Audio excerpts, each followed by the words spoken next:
alive and well, I'm wide awake. Won't take your brand, I'm not your slave. You serve your God, Lord of the flies.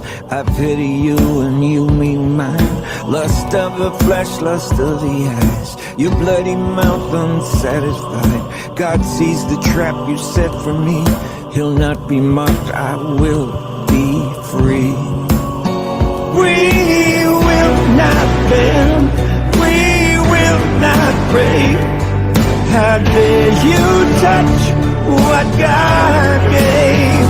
We'll never give in, never give up, never back down. Never surrender, never surrender. Your fear will not make me behave. I won't march in your masked parade. Your hollow threats won't shut me up. I won't bow down, enough's enough. You say you'll give us what we need, as if you own the air we breathe. Stand up 100 million strong. Thought we'd lie down, well you thought wrong. We will not bend, we will not break. How dare you touch what God gave? We'll never give in, never give up, never back down. Never surrender, never surrender. I walk through the valley of the shadow of death. Just keep going, keep on going. Jesus with me every step. Just keep going, keep on going. Walk through the valley of the shadow of death. Just keep going, keep on going. Jesus closer than my breath. Just keep going, keep on going. We will not bend, we will not break. How dare you touch what God gave? We'll never give in, never give up, never back down. We'll never give in, never give up, never back down. We'll never give in, never give up, never back down. Never surrender. I walk through the valley of the shadow of death. Just keep going, keep on going. Jesus with me every step. Just keep going, keep on going. Walk through the valley of the shadow of death. Just keep going, keep on going. Jesus closer than my breath. Just keep going, keep on going.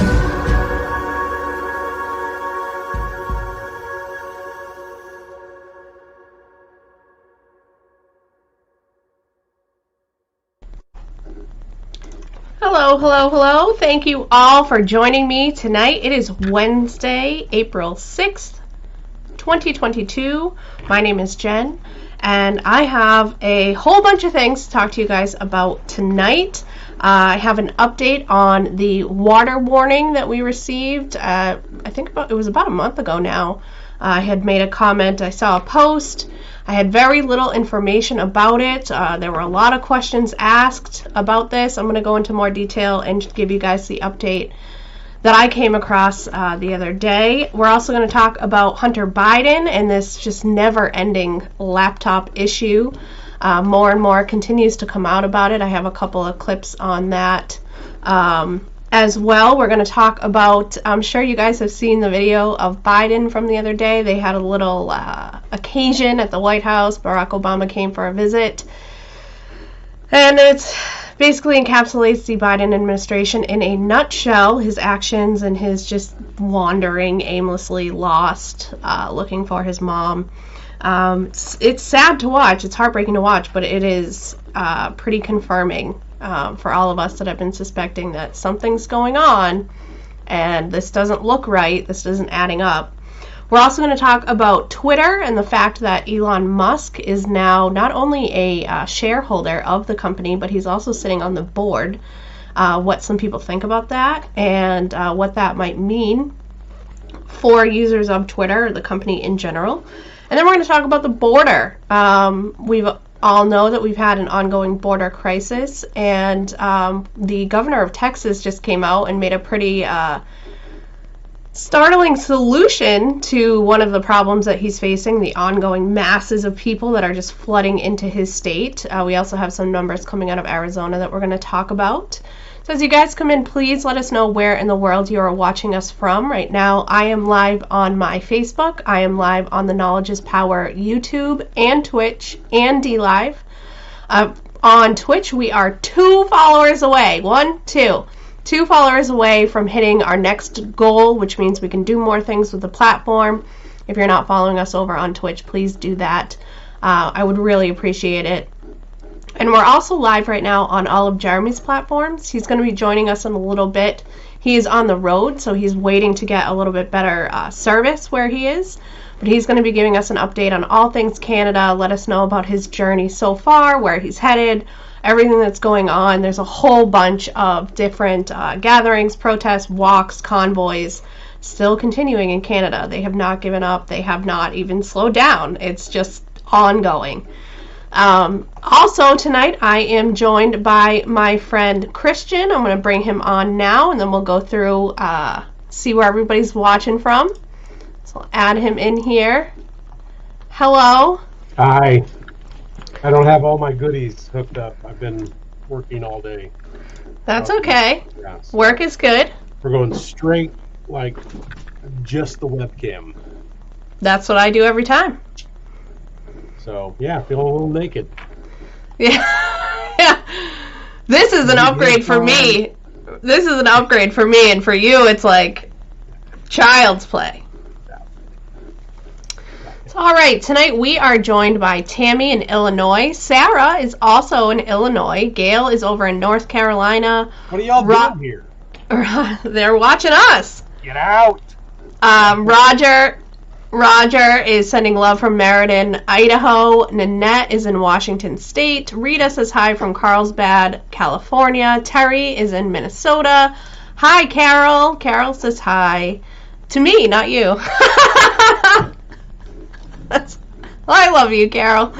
Well, Cheryl. She asked for like 2 days straight, like, I don't know where to find her. You need to send me links. Oh, I love her. I get that a lot. You know, a lot of people that were over on the other platform are, I see comments every once in a while. I can't comment on blocked, so I just like hope. I hope they'll find me. I hope they'll know. I try to send them messages, but slowly but surely the trickle is coming. Georgia says, hey, good to see you. It's great to see all you guys too. It's great to be back. Says, hey, from sunny Southern California. Kristen says, hi, Jeremy will be on in just a bit. Tulip says hello. Leonard says hi from Cortland, New York. Daisy says hello. Kristen, Tabby, hi everyone. Regina, hi from South Carolina. Robin, hey everyone from Louisiana. Kristen, British Columbia girl in Toronto. Let's see, Eileen, Canada. Aurelia? Is it Aurelia? Ontario. Let's see, just scrolling through. Debbie saying hi from Nebraska. Steve Colleen in the Pacific Northwest. Wow. I know. It's awesome. This is my favorite part. Just seeing where everybody's from. They're building. If I could keep up with you on a map, I would try. The reach is expansive. New Brunswick, Canada. Saskatchewan, Ohio, Pennsylvania, Maine, Ontario, Michigan. Amazing. Thank you guys all so very much. So we do have a lot to talk about, so I'm not going to delay. I want to start off by talking about this water situation. So it's Jen Como on Twitch, for those of you who want to know. It is, yep. Yep. Same as the website. Yep.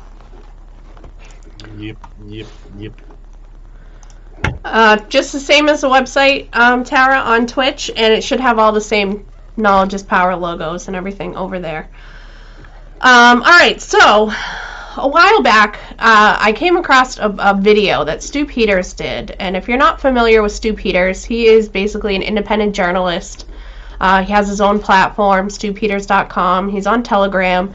He did a lot with the hospital deaths, I guess you should say, the murders, the use of remdesivir. He does a lot of tracking of the batches of the vaccines and things like that. He has some really difficult information to deliver sometimes, but he has a lot of facts, a lot of information.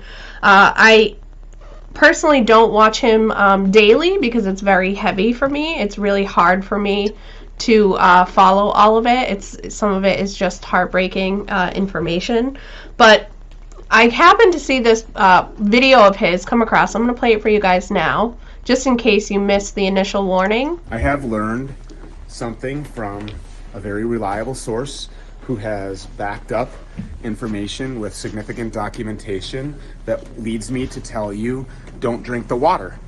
But until the appropriate protections are in place, and that means don't drink the water, the city water, the county water, in any city, in any town, in any county, in any state, in the entire country, and probably in the entire world.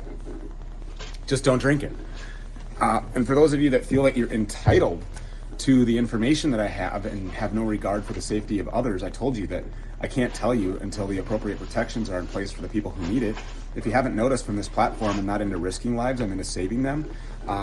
Although be it I risk my life for this platform every single day, but that's what I signed up for. If you think it's fear porn, then have at it. Go drink gallons of the city and county water. If you think I'm full of it or that I'm a liar, then go ahead, go drink the water. I'm just here to warn you that if what I know that I heard is absolutely true, if it's true, then I'm just telling you for your sake and for your kids' sake, don't drink the water. Because So he came out and did another, a few different updates on this. He did a longer extended video shortly after that. He told us all that his source, the person he was working with, was Dr. Brian Ardis.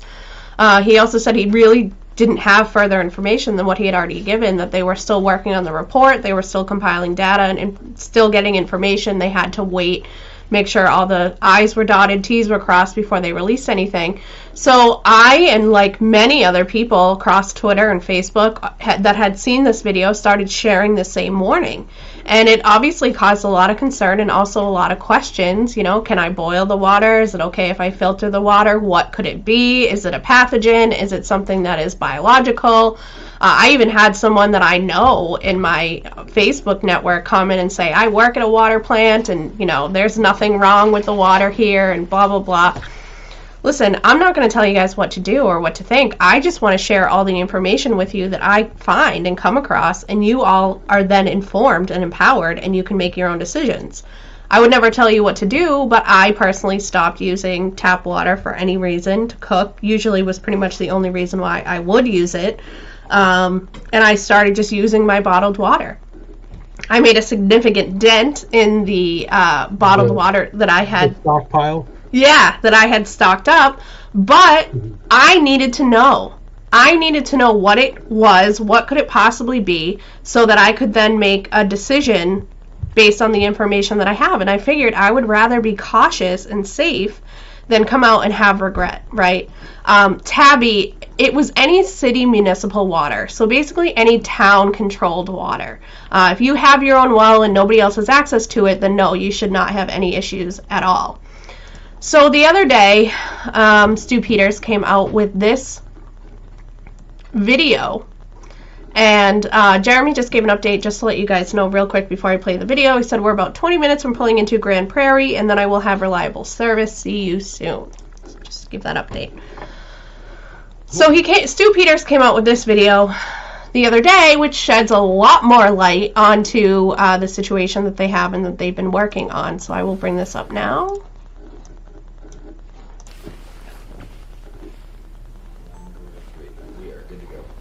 So earlier this month, a lot of you may remember a post that I made on my Telegram channel. There was a lot of concern about the water and not to drink it.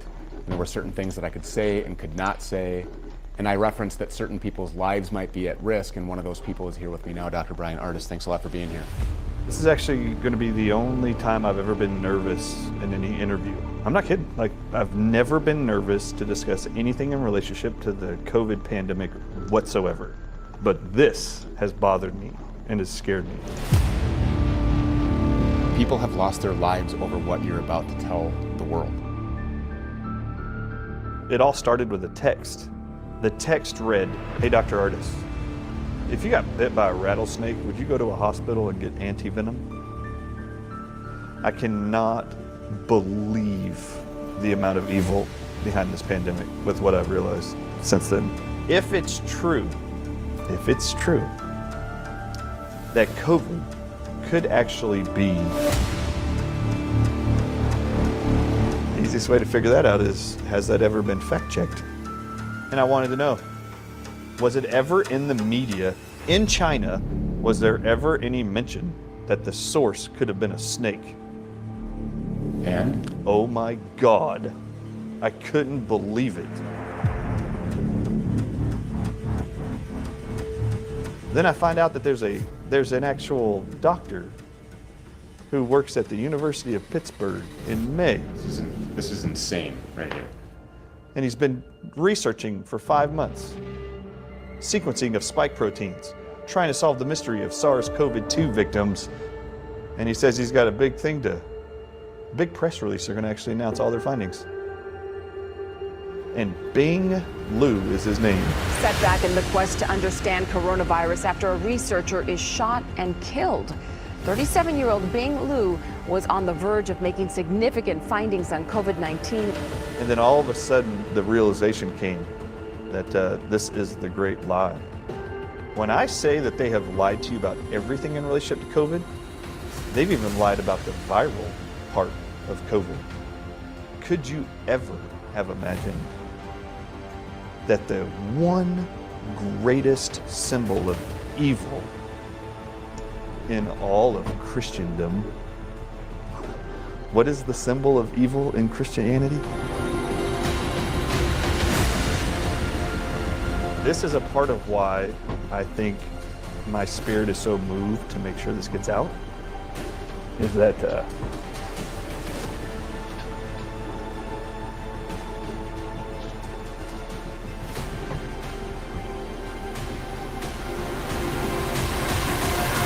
I knew that God was telling me, you can't give up and you have to tell the world.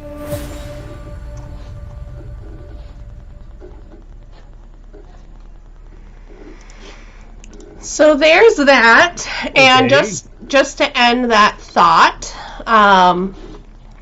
there was also an article where this video was posted and published, and just to end the article, they said the morning after Stu Peters released the video you just saw, he had this to say: "As for the water, I hope you guys are aware that I have about 4,000 pages of documentation to go through and put this thing together so that it is all backed up with evidentiary support. It's not a just throw it out there kind of revelation, and including all of that documentation in an interview for broadcast is not something that can just be thrown together quickly. We are not That's Fox." what I do all the time. What's that? That's what I do all the time. Yeah. "We are not Fox, and we don't take money from big pharma or big globalist corporations, so we don't have 100 people working on it with millions of dollars in equipment and software." There is a 4-hour-long interview that he did with Dr. Brian Artis, going over, obviously, the information that they just revealed on that quick little video. Dr. Brian Artis goes through a couple of the pages of the documents that they have, but obviously Stu Peters' team is working diligently to dive through all of the documents that they have, all 4,000 pages of it, so that they can provide us with a succinct report from their findings. That's a lot of information. What do you, is this the first time you're hearing about any of it, Christian, or? It is.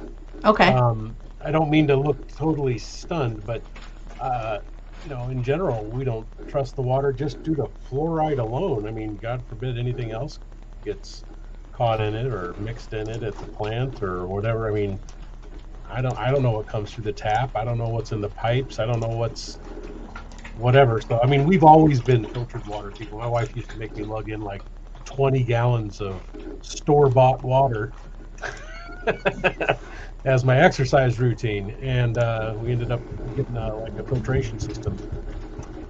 Thank God, which is why I'm huge now. But no, I'm definitely not a tap water drinker by any stretch of the imagination. So, but no, I hadn't heard anything about this.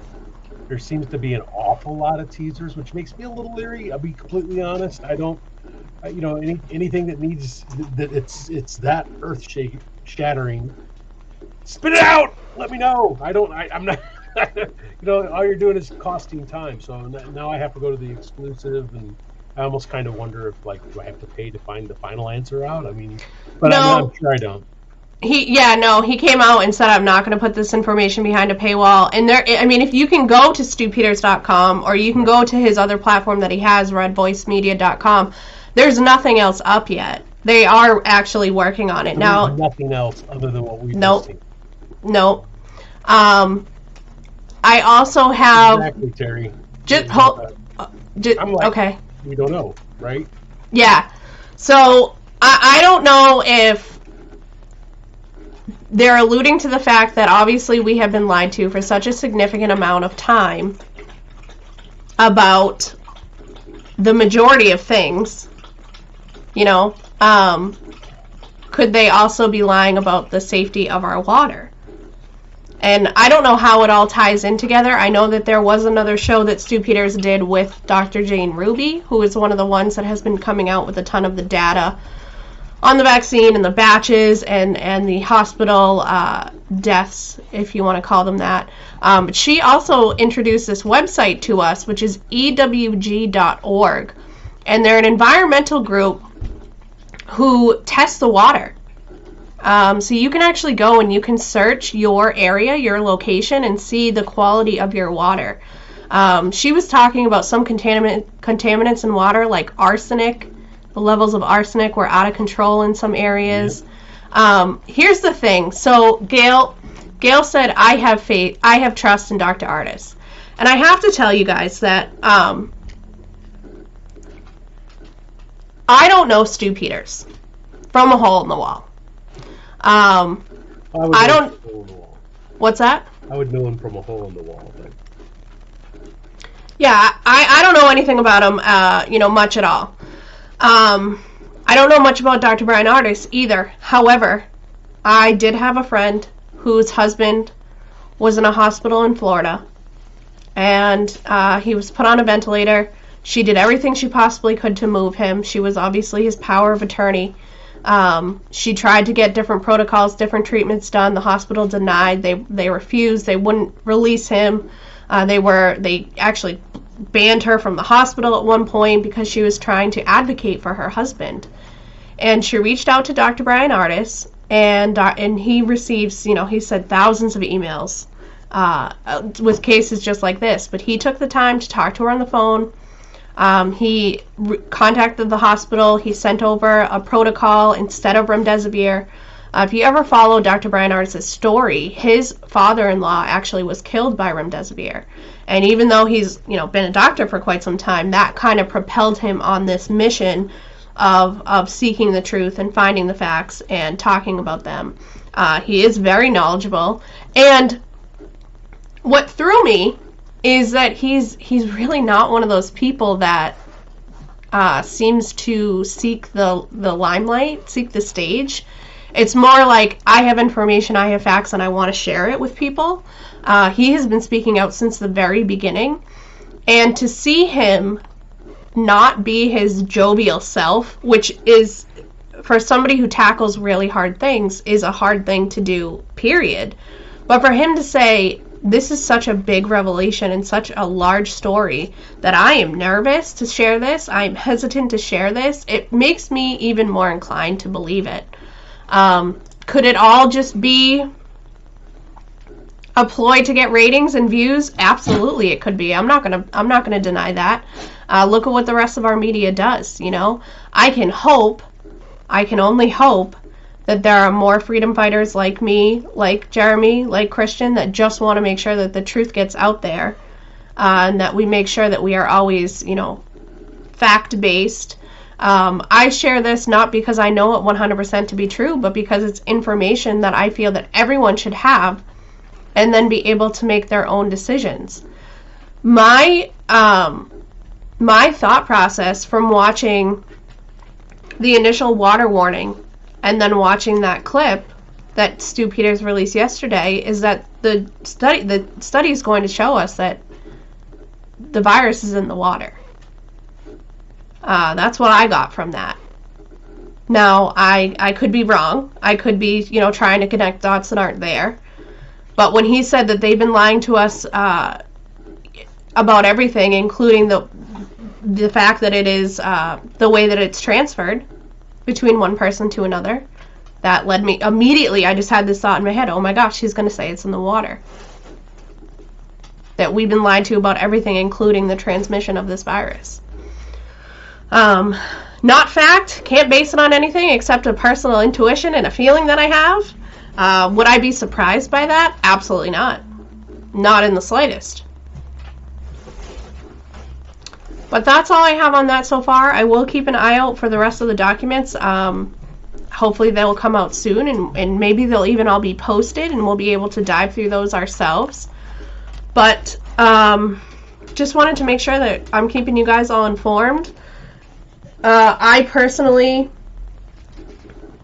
am still, using my bottled water, and I do have a filter as well, but who's to say that actually works? We don't know. Terry, maybe try pausing and then refreshing. I'm not sure. I have good service on my end, so I'm not sure if it might just be your connection. Alrighty, so that's all I have on the water. Yeah, that's another reason why, Deb, I'm inclined to believe it, because he's censored. Usually when people are censored, I'm like, okay, well, there's some fact there. There's some truth there that I can believe, because they're censored by big tech and mainstream media. And sorry, I have to sneeze. And I'm trying hard not to. Alright, so next up we will go into some new things coming out about the Hunter Biden laptop. Squirrely's here. I've missed you. Hey, Squirrely. So, a few times now I have mentioned a special on Fox Nation, Who is Hunter Biden? It's hosted by Janine Pirro, Judge Janine. She's adorable. She's a cute little lady. Was I think a 5-part series. Each part is about 20 minutes long, and they go into Hunter Biden's life, his issues, I guess you could say, the fights that he's had internally, spiritually, with addiction, and his career paths into being an artist, into almost going into the military, what have you. I really didn't know anything about Hunter Biden when this whole laptop situation came out. I found this 5-part documentary incredibly informative and educational. And they actually just came out with a new one that it was called Who is Hunter Biden Live? And they have this kind of round table, and they have all these specialists. There was an author of the Laptop from Hell, which is a book about the Hunter Biden laptop. And they all just talk about what has been coming out and going on, and where they think this is going to go. And one amazing point that one of them made that I thought was just incredible is, could you imagine if this laptop wasn't owned by Hunter Biden, but it was owned by, like, Ivanka or Eric Trump? Like, flip the script for a second. So this laptop, you guys, I'm sure all know the story by now, but this laptop was abandoned. It was dropped off at a repair facility. The repair guy started going through the laptop. He found a couple of questionable documents, but he did what he was supposed to do. He fixed the laptop. He called the person who dropped the laptop off to say, hey, your laptop's ready. No response, never got a return phone call. Weeks went by, and he said, these questionable documents that I found, I should probably contact somebody. Like, somebody needs to know about this stuff. Right. Turned it over to the FBI. I think it was the New York Post got word of it. They put a story out. And then all of a sudden, media came out saying, oh, no, this isn't Hunter Biden's laptop. You know, if it is his laptop, none of it is accurate. It's all disinformation. It's a Russia hoax, propaganda, blah, blah, blah, blah, blah. Could you imagine if a laptop was dropped off? Same initial situation, but it comes to find out that it was Ivanka's. Or it was Eric Trump's. How different would this last year have been, in this whole situation? How different? Oh, sorry, man, I'm really peeking here. By the way, I disappeared so I could go grab a microphone because somebody was complaining that they couldn't hear. Do I sound any better at all? Yep. Okay, good. I figure I'm surrounded by all this junk that I've sorted, and I would take the time. But yeah, it would be very different. It would be very different if it was anyone on the right. It wouldn't have to be a Trump. You know? It could Well, be... I mean, but obviously they made the connection because Hunter Biden is the son of Joe Biden, so what would happen if it was Trump's son or daughter? Oh, it would be something that they would try to impeach him post facto, and I don't know. Obviously this thing is leaning one direction over another. I mean, these people, when there was nothing going on, they were accusing him of everything under the sun. It was not. And by the way, I'm not trying to look like him. Dear God, I take these glasses off. If I look a half a second more like him, I don't want to do that. Sorry. But yeah, no, it would be never ending. It would Exactly. be bigger than Ukraine. Exactly. They never would have questioned it. They would have said, oh, yeah, no, that must be hers, that must be his, and, dragged him through the mud. And instead, it was, oh, no, it couldn't be Hunter's. This can't be real. The suggestion and basically said, this is what we think it could have looked like. Exactly.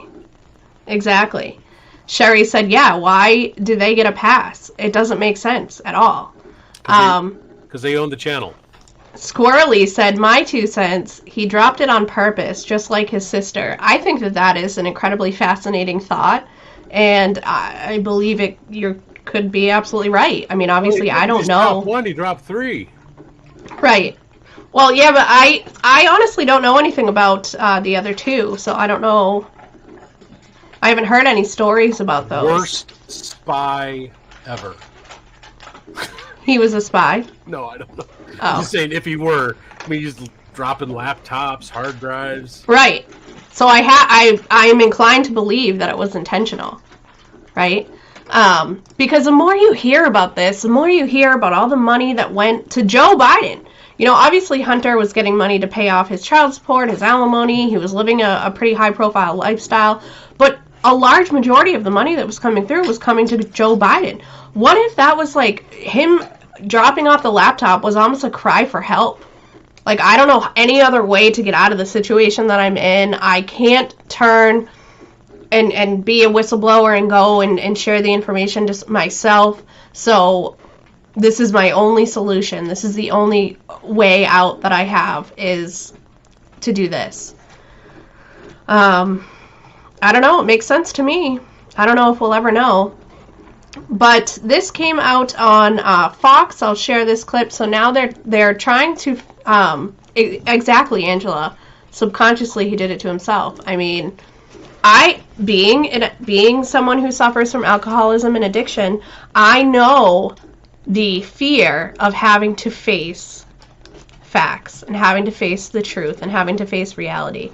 And I can very well see somebody who is under the influence of something saying, oh, my laptop's broken, I gotta go get it fixed, and he goes and he brings it to some random shop, right? Because you can't tell me that they don't have people to do that. You're telling me that the vice president of the United States doesn't have a connection to an IT guy? No. Instead, I'm under the influence of something, he goes, I gotta bring this laptop to get fixed. He finds the nearest corner store within walking distance, right? Drops it off. And then, days later, whatever comes to and says, oh my gosh, somebody has my laptop. What could they do with it? What information is on there? You know what I mean? Like, that's... I can see that as entirely being possible. based on my own personal experiences of doing things when I was under the influence and then going, oh, holy crap, what did I do?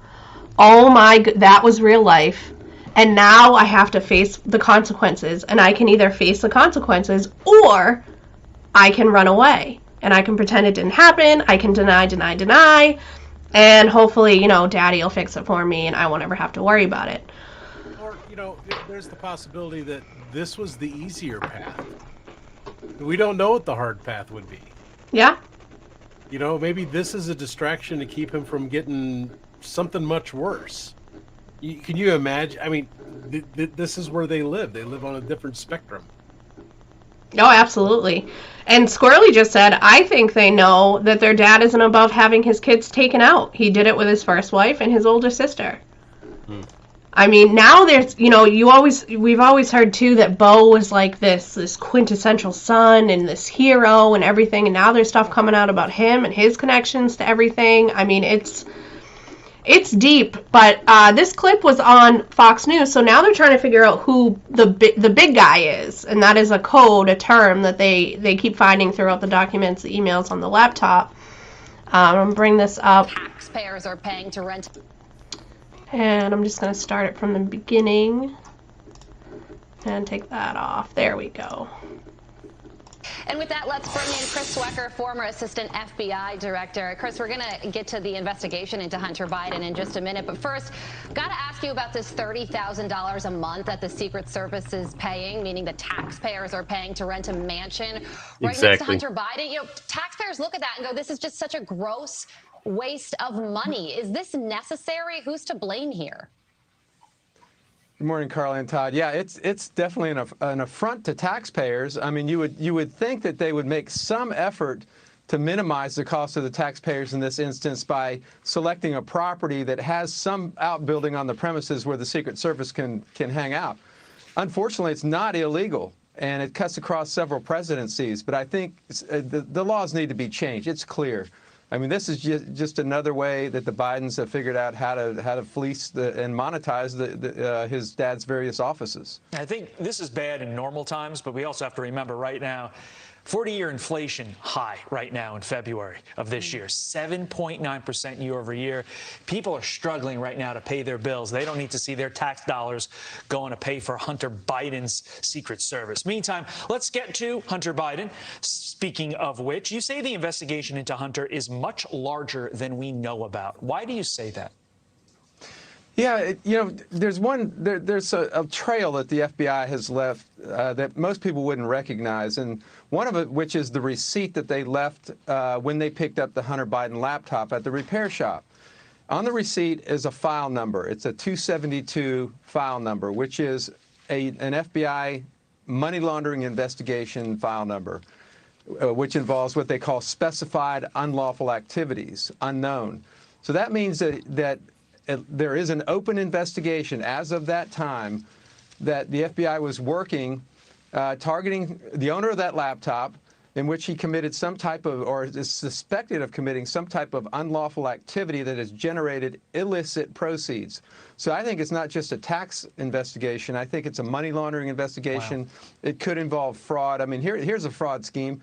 If you go to a mark, if you will, the Chinese government or anybody else and tell them, I have someone who can influence things and peddle that influence and sell it, then that is fraud if the person isn't actually involved. The worst case scenario is that person, Joe Biden, the big guy, is actually involved. Yeah, well, I was just about to ask you about that very thing, because now there is reporting from the New York Post that says that a grand jury witness was asked about this deal that Hunter Biden made with the Chinese energy firm and questions about the big guy. We know that Tony Bobolinsky, who was an associate of Hunter Biden, says that the big guy is now President Biden. So could this investigation include him, the sitting president? Well, it could, so they have to look at, they're going to investigate all the angles, if you will. This is the U.S. attorney up in Delaware. He was a Trump appointee, so I think he's going to run out all the angles here. I mean, the fact that there are witnesses going in front of the grand jury is an indication of seriousness. They don't do that unless a case has some legs. The other thing is this Chinese mogul that he was supposedly dealing with that has ties to the military intelligence. Even the Chinese have alleged that he's corrupt, and he's been detained by the Chinese. So there's all kinds of red flags here. I think that this investigation is still running its course. People wonder why it takes so long. It just takes a long time when you're doing an international case like this to get your hands on the records that you need to create what I would call a slam dunk case, because that's what they're going to need. And another big tell, Chris, the media is actually paying attention to it, which implies that It's they only know been that a this is year. a big deal. They know something's coming around. Right? I'm muted, and I was talking. It's interesting. I hate when I do that. It's only been a year. I mean, this has been out for this has got hair growing on it now. Oh, absolutely. It's a huge story that the majority of people never forgot.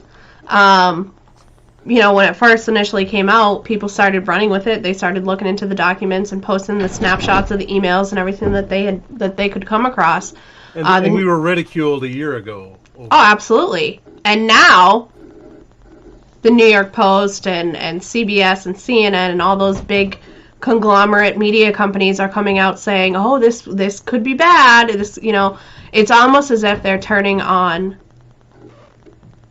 President Biden now, because they're seeing, like, they had this charade that they could keep up for only so long, and they did what they could, and they managed, and they kind of put band-aids on it, and it's now a shooting wound that blood is just pouring out of, that they're saying, okay, there's nothing, we can't fix this band-aid, let's just rip it off and let's divert and go a different direction. Sure. It's like the mob mentality. Well, here's the one thing I would say to people. Look what was going on when this story originally broke. Look what they rather pay attention to.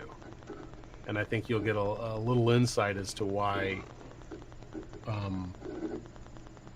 they didn't put any attention into this.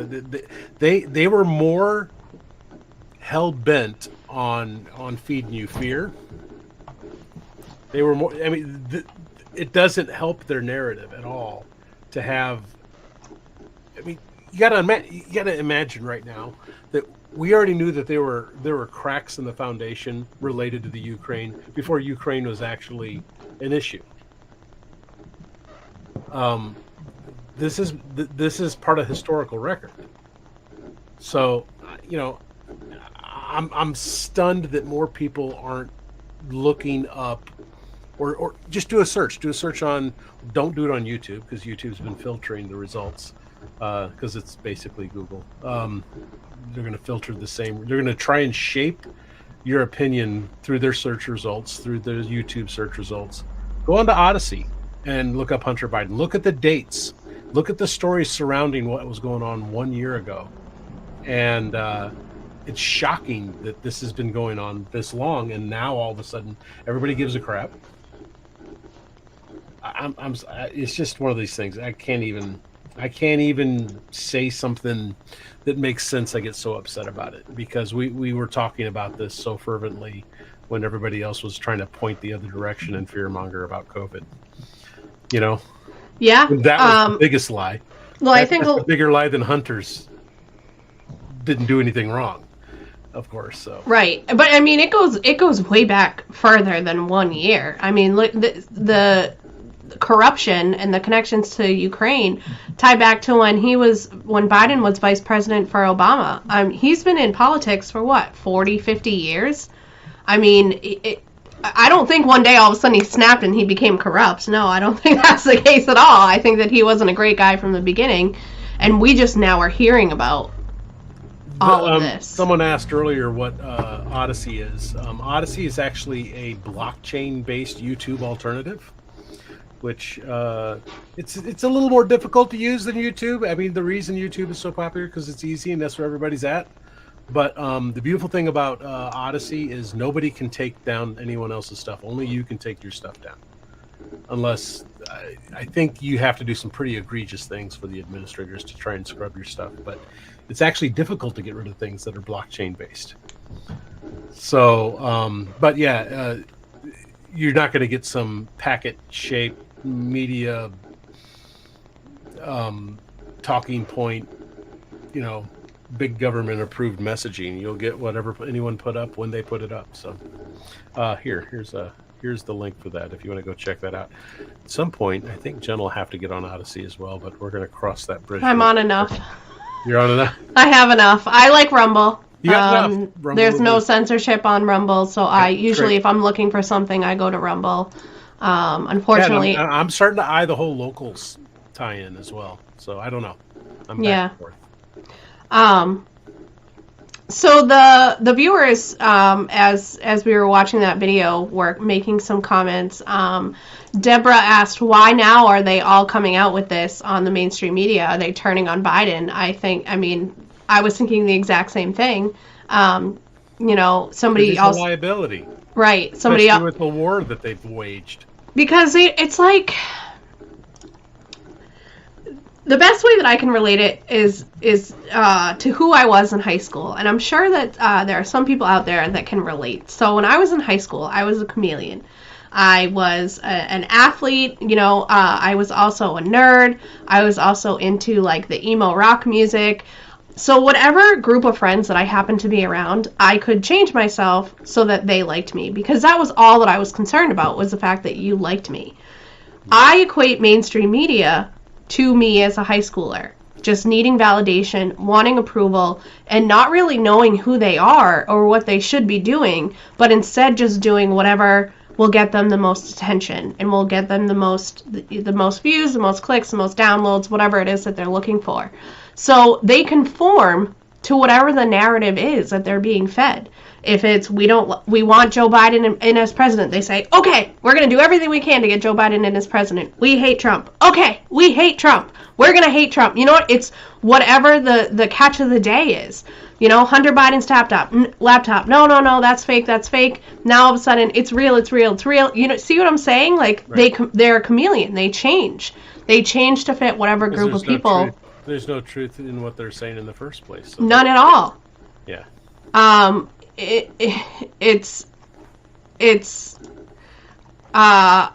very frustrating to know this and to still see so many people following it and believing it and drinking it all in and taking it all as fact. And they're willing to damage long-term relationships, argue with family.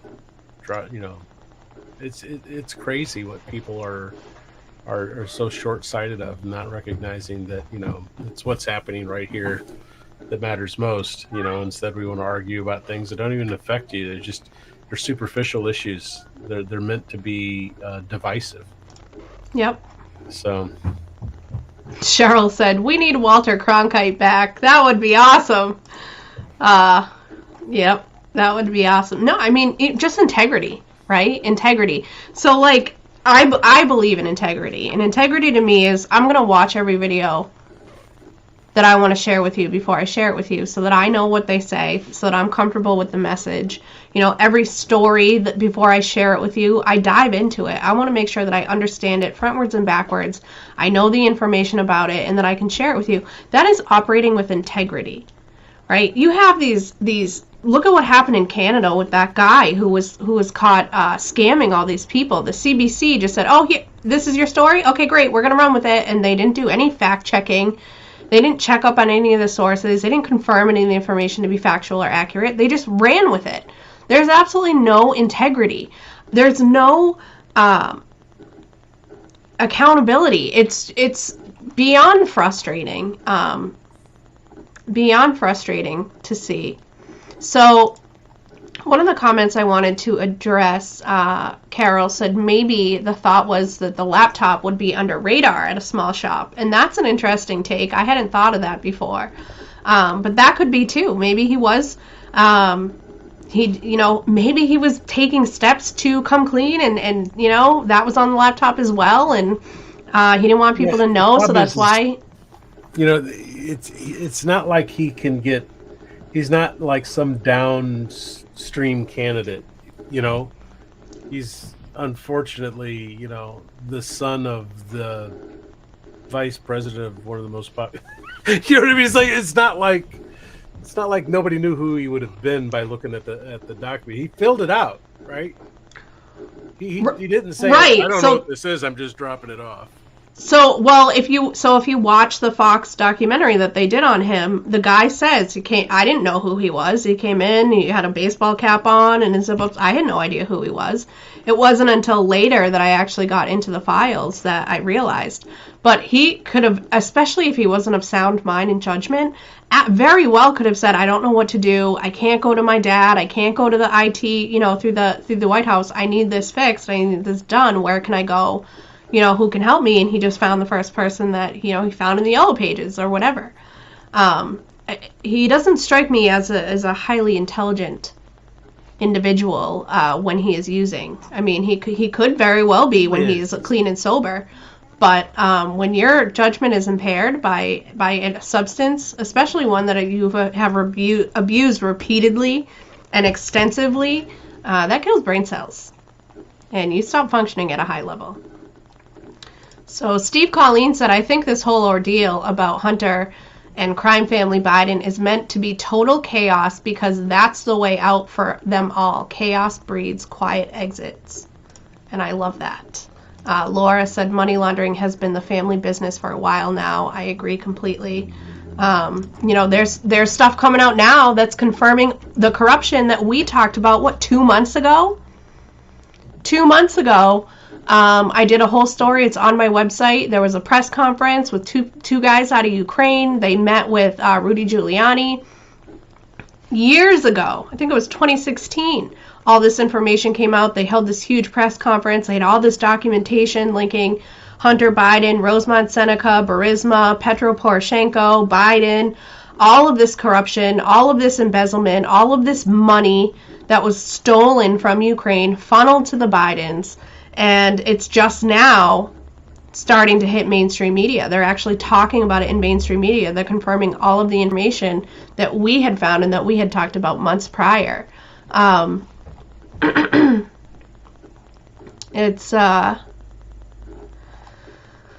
It's crazy. I'm sorry, I was just scrolling through the new comments that have come up. Anything more? Saying earlier that he wasn't a smart guy. I just figured I would share this. I got a chuckle out of it here. Hold on. Came to my apartment one time, and this is when he was still in office and as vice president. And so he kind of ditched his Secret Service, figured out a way to get over to the house. And I said, "What are you doing here?" He said, "Honey, what are you doing?" I said, "Dad, I'm fine." He said, "You're not fine." He sought and got help in rehab, but in time he fell off the wagon and deeper into the abyss. You would wake up some mornings, I shouldn't even say some mornings because you slept for like 15 minutes at a time, Yeah. and be looking for crack and just smoke whatever was there. Yeah. I spent more time on my hands and knees picking through rugs, smoking anything that even remotely resembled crack cocaine. I probably smoked more Parmesan cheese than anyone that you know, I'm sure, Tracy. Because there'd be crumbs mixed in, and yeah, you just... yeah. I mean, I went one time. What do you say about that? 14 days. I already said it. I don't know what to tell you. He sounded very... What kills me about this? I'm sorry, Jen. He's on Good Morning America. Mm-hmm. And this is the story they're running. Like, oh, you know what it is? It's they're trying to mitigate it. They're trying to make us. It's not a big deal. He's just going through a rough spot. I'm like, you just told us the son of who you claim to be, obviously not actually, but claim to be the leader of the free worlds, is smoking Parmesan cheese out of absolute desperation. And this is what you're running in the morning with someone else's coffee and bacon. They're trying to normalize it. It's so. But Trump's locker room golf conversations, those are horrible. Right. Bad man. Mean tweets. I could use a mean tweet. And I don't want to segue or anything, but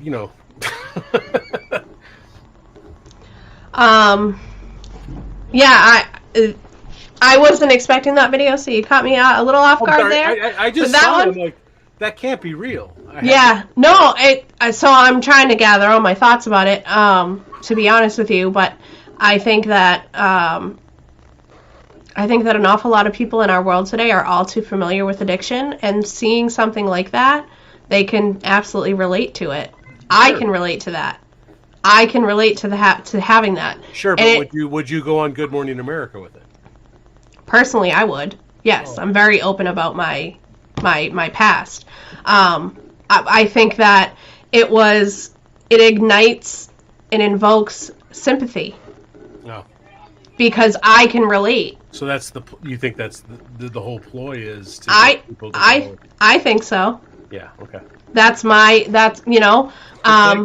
For some people that have never struggled with addiction and have never, searched their house for that last sip or that last crumb or that last morsel and have resorted to some pretty, disgusting or abhorrent alternatives, I can look at him I'm and sorry I didn't think about any possible trigger warnings or anything like that. I didn't want to upset you, but no, I'm not in that world. I look at that and go, this is crazy. Right, and there are so many people that are in that world, either personally or with a friend or a family member, that can recognize themselves or their friend or their family member and say, oh, I know exactly what that person is talking about, Poor what they're guy. going through. Poor guy. Exactly.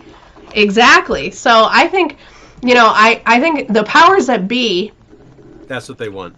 all these, what do you call it? I guess the puppet. Yeah, the puppet that's on the strings. Somebody else is pulling the Pinocchio. strings. Yeah, the marionette. Yeah, the marionette. Somebody else is pulling the strings, and all these actors, these puppets, they're not the brightest bulbs. But they're like, oh yeah, do the Parmesan cheese comment. Oh yeah, drop the laptop off. You know what I mean? Well, They're it's pulling not the like they didn't strings. edit this thing. Right. They weren't live. Exactly. Cheryl hit the nail on the head. Let's all feel sorry for Hunter and forgive him. If we don't, we're horrible people. Don't you know? That's exactly what they want you to think. All right, We thank are you for shaping it up. See, you guys are smarter than we are. We are horrible, we're offensive, we're racist, we have no tolerance or acceptance or love in our heart. That's exactly what they want, to make you feel bad. And not only that, they want people like me to look like horrible, crusty white dudes who just get angry and they don't have any frame of reference. And I would walk right into that like, this guy's nuts. Right. And you're the bad guy. Right. Right. That's easy. Because you're That's what fortunate. Because you happen to have some morals, and you've had, or not have had those mishaps. Right. Because you're fortunate enough. Because you're fortunate enough to not have had to walk that path. Right. You don't relate to the words, to the situation. That doesn't make you a bad person. Target of anyone with morality. Right. It just makes you different. We all have our own journeys, our own different paths, and we all have different perspectives for everything. So what an easy way to divide on both sides. Exactly. Right. This is real-time analysis, people. For me. Yeah. Deb said, our lives have been so changed, and I'm over the victim mentality. Shame on them. That's exactly what it is. It's a victim mentality. Everyone's a victim. If you identify as a victim, if you are offended. I heard another quote the other day that I thought was really was amazing, and I had to kind of sit and ponder and reflect on it. You cannot be offensive. It is up to the other person to decide whether or not your words or your actions are offensive. Sure. And whether or not they have been offended by it. So I cannot be offensive on my own. But if I say something like, I don't like people from Illinois, I could not be meaning to be offensive, but you obviously could take that, Christian, and be offended by my words. I wouldn't be. But that's I know what you're saying. It is Illinois. That's the determination of being offended. And I was like, wow, because at the same time you can also choose to say, well, she doesn't like people from Illinois. Oh well, move on, and not be offended. You get to make that choice of whether or not you are offended by my words or by my actions. I thought it was brilliant. Okay, that unlocked a big piece for me that I've been grasping at, trying to understand personally. Yeah. So all right, well we'll move on. I'm gonna double check here. And Jeremy is not in yet, and that's okay. Because we have tons of things to talk about. So the next, we'll just segue right into some more Biden. Christian had uploaded these videos for me, and we'll just go through them. Do you have the preferred order? Yeah. Yeah. So Barack Obama came to town. He had his first visit to the White House since he was in office, which makes sense. He skipped over the Trump years, right? And now he's visiting again his former home. And everybody was celebrating and shaking his hand, except for Joe Biden, who seemed pretty lost throughout the entire situation. Yeah, it's pretty bad. She's like, but can you introduce me to your friend? And no one is paying any attention to him whatsoever. You know, and then he does the, hey, like a kid. Hey, what's going on over there? Hey. When are we gonna go get pizza? And then he's just kind of ready to go. Where's the buffet line? Yeah. Oh, my friend is busy. Where I need to find. Oh, there's another friend I can talk to. It's so bad. It is. I mean, can you imagine the president of the United States? Can you imagine? I don't have to.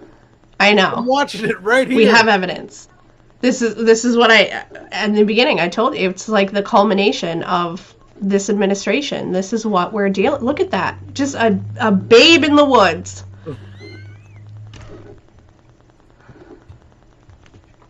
Lost. It's brutal. It's absolutely brutal. I don't know what to say. And Kamala's like fangirling. Oh, totally. You know? She's look at how happy she is. She's basically got her hand in his back pocket the entire time. Let me introduce you to my friend over here. I mean, how is that not? Why aren't the roles reversed? Well, he's the president of the United States. Shouldn't he be the one saying, "Oh, and here's my Secretary of State, and here's my"? Tell you about what the setup is. Then. The dynamic. Who wears the pants? No. I think there's a bigger setup here. I want you to watch this just one more time, okay? Okay. Look at this. The dynamic here is Kamala's making all the introductions. Exactly. Okay. Who do you think they're going to be handing this off to when Joe shuffles off down the old royal road? I mean, I hope not her. Oh, I guarantee you that's what this is. This is the setup for the Kamala administration. I don't know. I aren't her approval rates less than his? Oh, I don't. Here, Thank you very much. Please. My name is Joe Biden. I'm Barack Obama's vice president. And I'm Jill Biden's husband. By the way, the only reason Jill's not here today, she's working. She's teaching. And so I just want you to know that's why she's not here. Good. We have to make excuses. Sorry, I was taking a drink. Cringe. It's cringy. It's Yeah. Angela said this is what 81 million votes looks like. That's right. Yeah. Most popular president ever. Laura said, I almost felt bad the first time I saw this. He actually yelled Barack and the dude blew him off. I mean, again, right? Victim mentality. Yeah. Invoking sympathy. Look at this poor... They knew somebody could have walked over to him and talked to him. You know, you're telling me that they don't have Secret Service, they don't have staff members, they don't have somebody that could have been like, oh, hey, I'm going to pretend to have a conversation with you right now. Laugh in 5 seconds. You know what I mean? Where's his aides? Like, how is someone not getting fired over this? Because that's not the role. That's not the job. That's, yeah. I don't know. I don't... I think it's a sneak peek of what they're trying to do right now. Yeah. Absolutely, the world's a stage, and look at all the things he's come out in the last 2 weeks, and the administration had to come out and walk it back. But then again, listen, here, Kamala is no better. Gotcha. I mean, in any way. So, if Sherry said we are all screwed, I mean, I don't have any other words.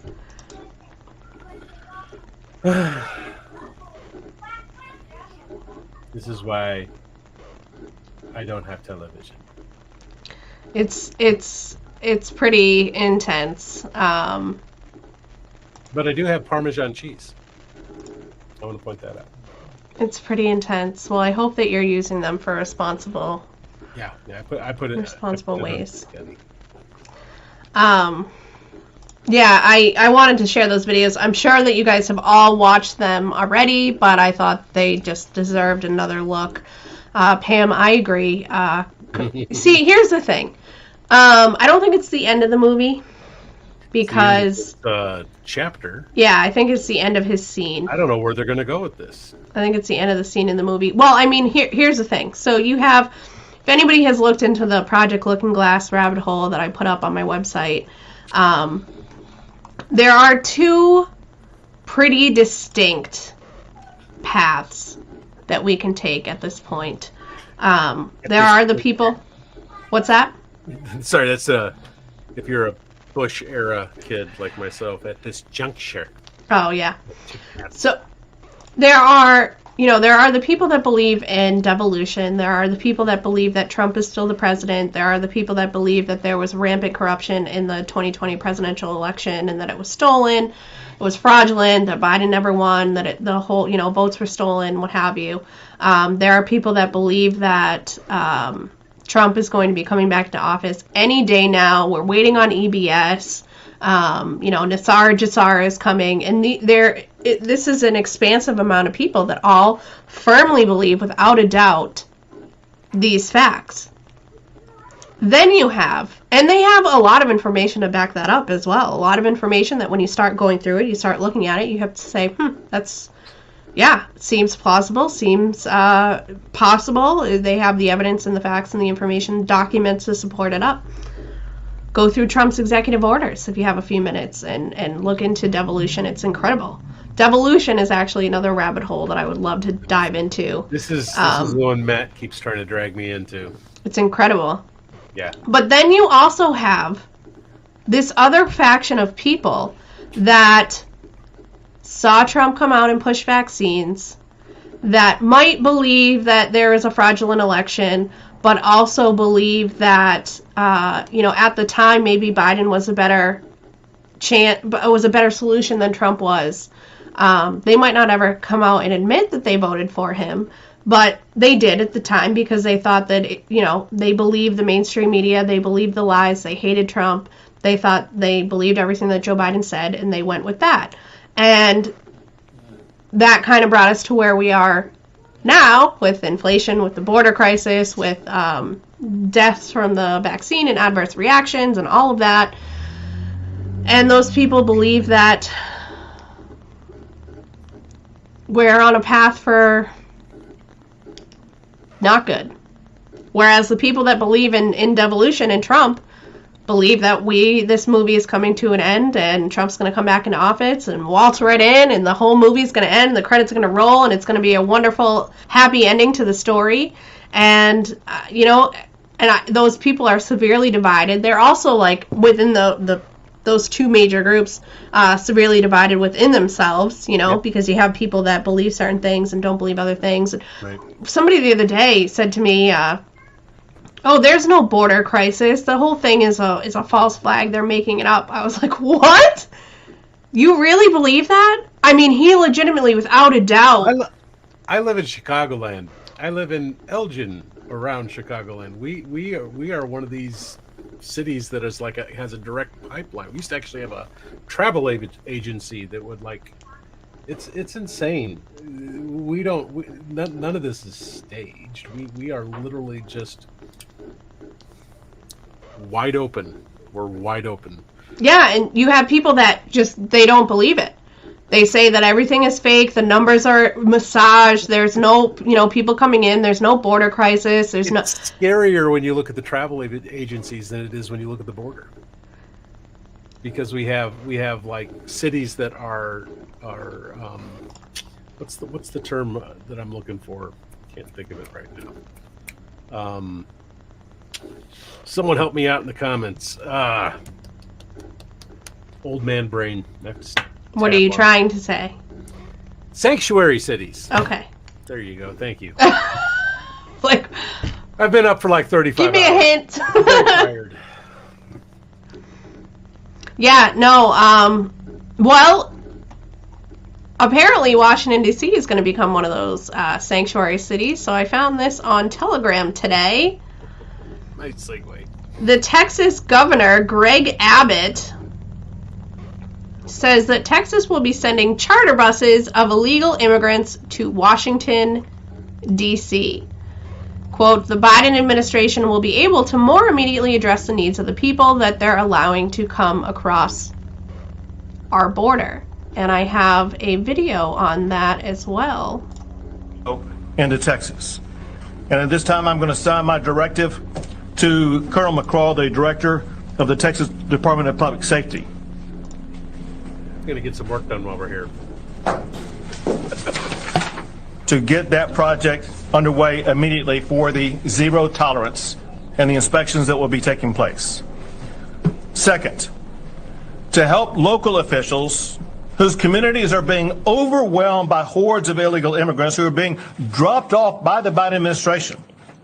Texas is providing charter buses to send these illegal immigrants who have been dropped off by the Biden administration to Washington, D.C. There you go. We are sending them to Brilliant. the United States Capitol, where the Biden administration will be able to more immediately address the needs of the people that they are allowing to come across our border. To get that going, I'm going to sign a letter to Chief Nim Kidd with the Texas Division of Emergency Management. He's literally, he's like, I'm going to sign it right now. We're doing this right I now. love this. I love this guy. You can't stop me. What's amazing about it is that last time I checked, didn't DC have like a new fence put up around it, but we can't put one at the border? Who will be Yep. in charge of this operation. Yep. So, They could just get the trucks to go through their fence right at the Capitol. well, I remember months ago when people started pouring in, and they said, why don't they drop them off in Nantucket, drop them off at Martha's Vineyard, drop them off at all these, there's my Massachusetts accent, drop them off at all these places. What? Well, say it again with the... No, I will not. All right. I've done a lot of work to hide that. It slips out on occasion, but, drop them off at all these elite destinations that, the shore or whatever. Why are they just putting them into heartland cities across our country? Why not put them somewhere where you can actually help them? You want to help them so much. Jen Psaki came out today and had a press conference and said, this is what we're doing for immigrants right now.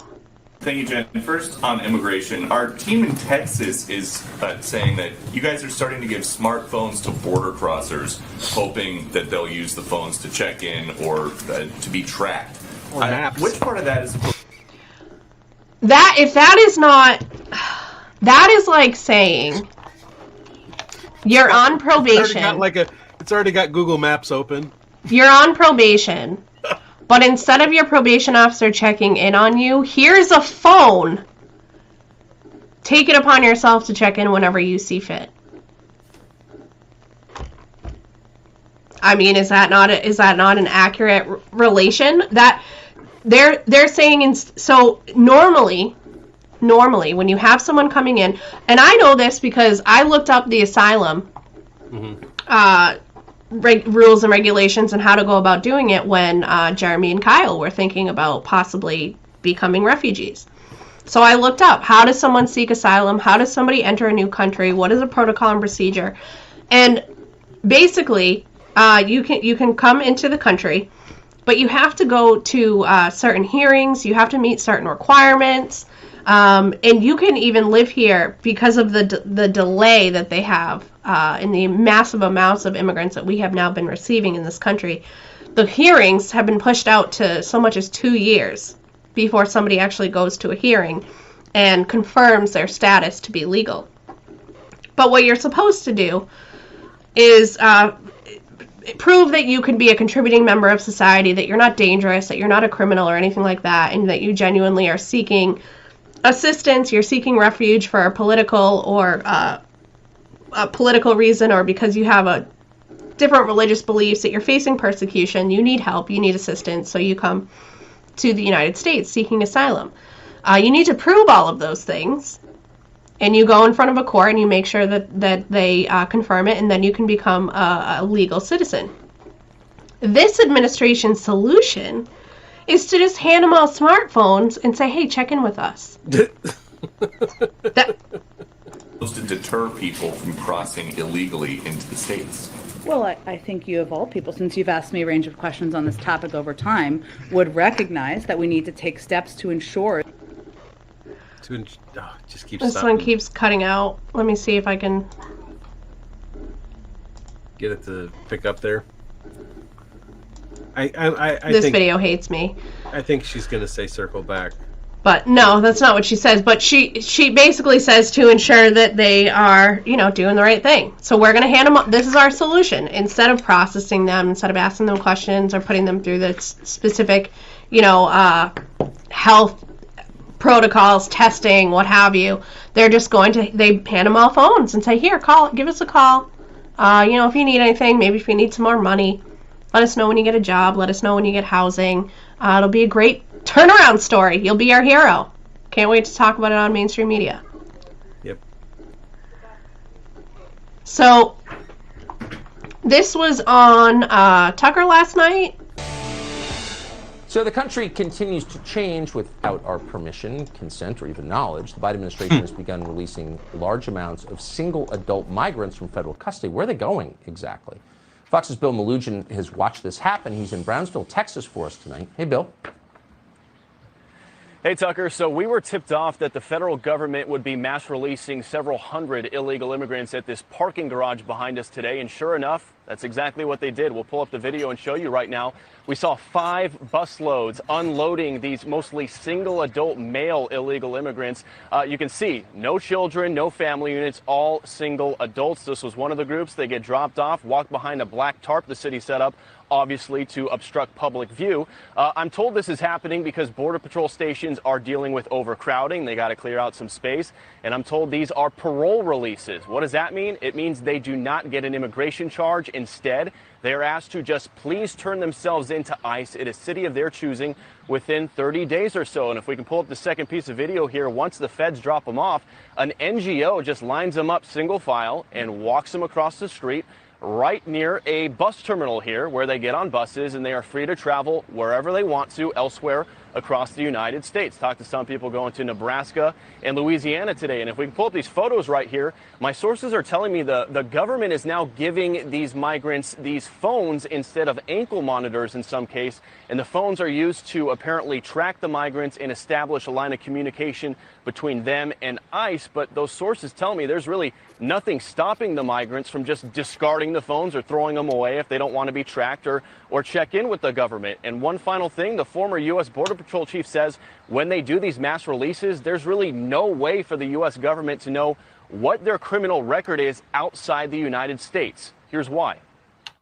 We do have access occasionally to some international criminal databases, but that's rare.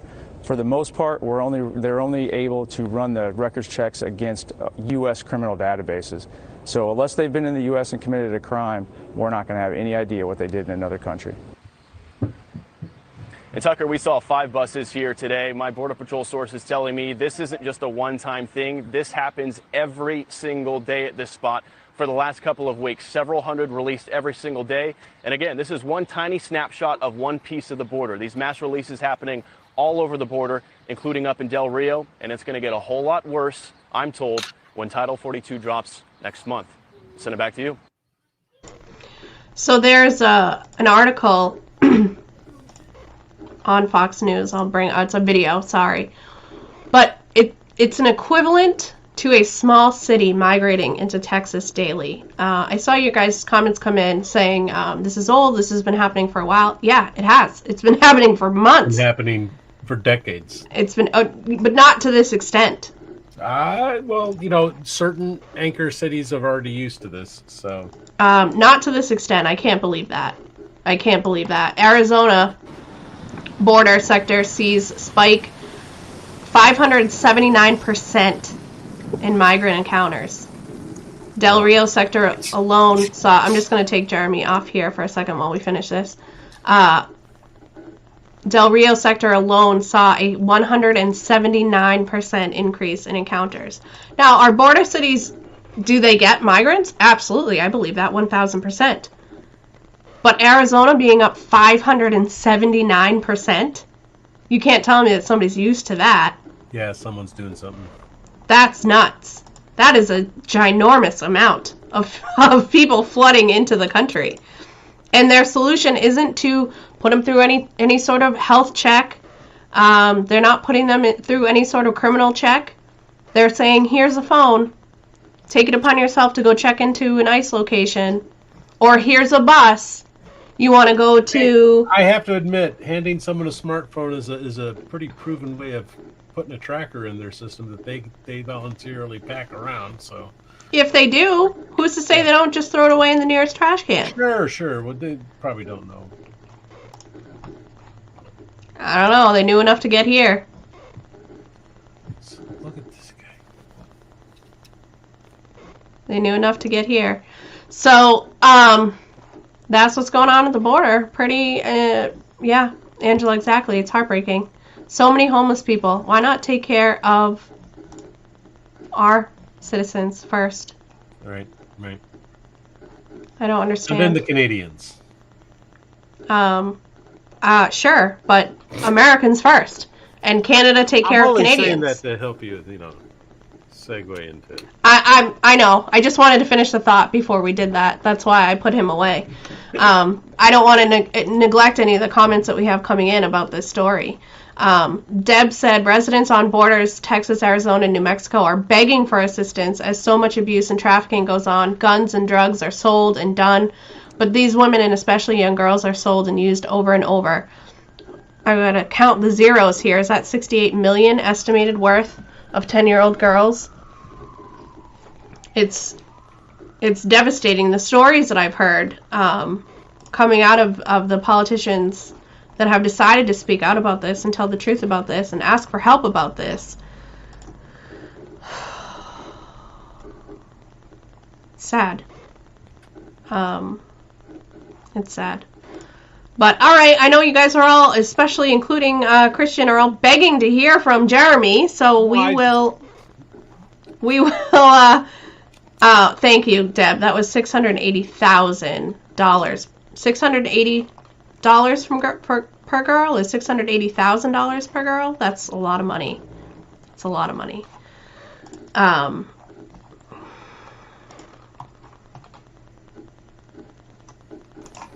It's a lot. Hi, Jeremy. Hey. How are you? Oh, we're good. We're real good. Where in the world? Hey, there's a cool dude. What's up, man? What's up, man? Where are you? We just arrived in Grand Prairie. Oh, look at that! Look at that ring. It's gorgeous. Oh yeah, that is good there, eh? No ring. There it is. There it is. Yeah. You're gonna have snow too. The universe is watching, man. So yeah, I'm just gonna flip this around for a sec here. We've just arrived in Grand Prairie, and we're getting a lot of. We're not in BC anymore. So BC is a very progressive province, whereas Alberta is like the Texas of Canada. So we're getting a lot more warm welcome here than we did at home. And also we arrived in this, so that kind of helps. It's subtle. It's very subtle. So this was in Ottawa. This is Grosjean's brothers. Nice. And we got the train horn on there. Nice. I'll just flip this back around. But yeah, we're gearing up for a big week here. We're doing an overnight today in Grand Prairie. And so we just drove 1,000 kilometers, so it's about 700 miles we drove today. Straight north up to Grand Prairie, Alberta, and we're gonna convoy out of here in the morning.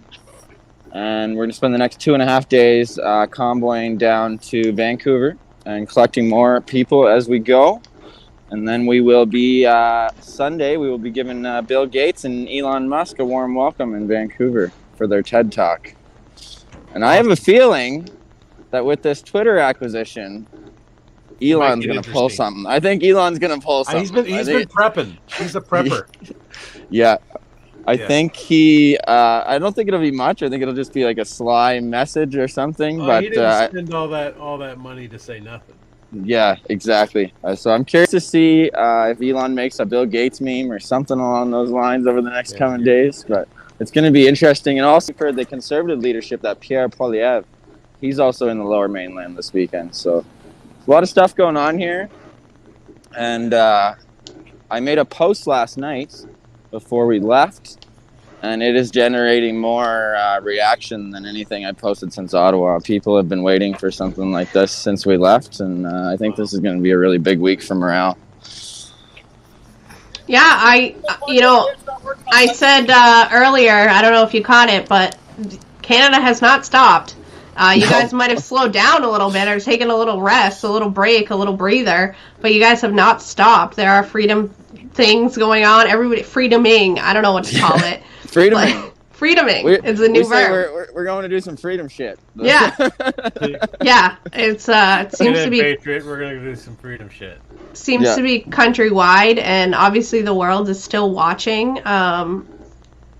So. What a weapon, eh?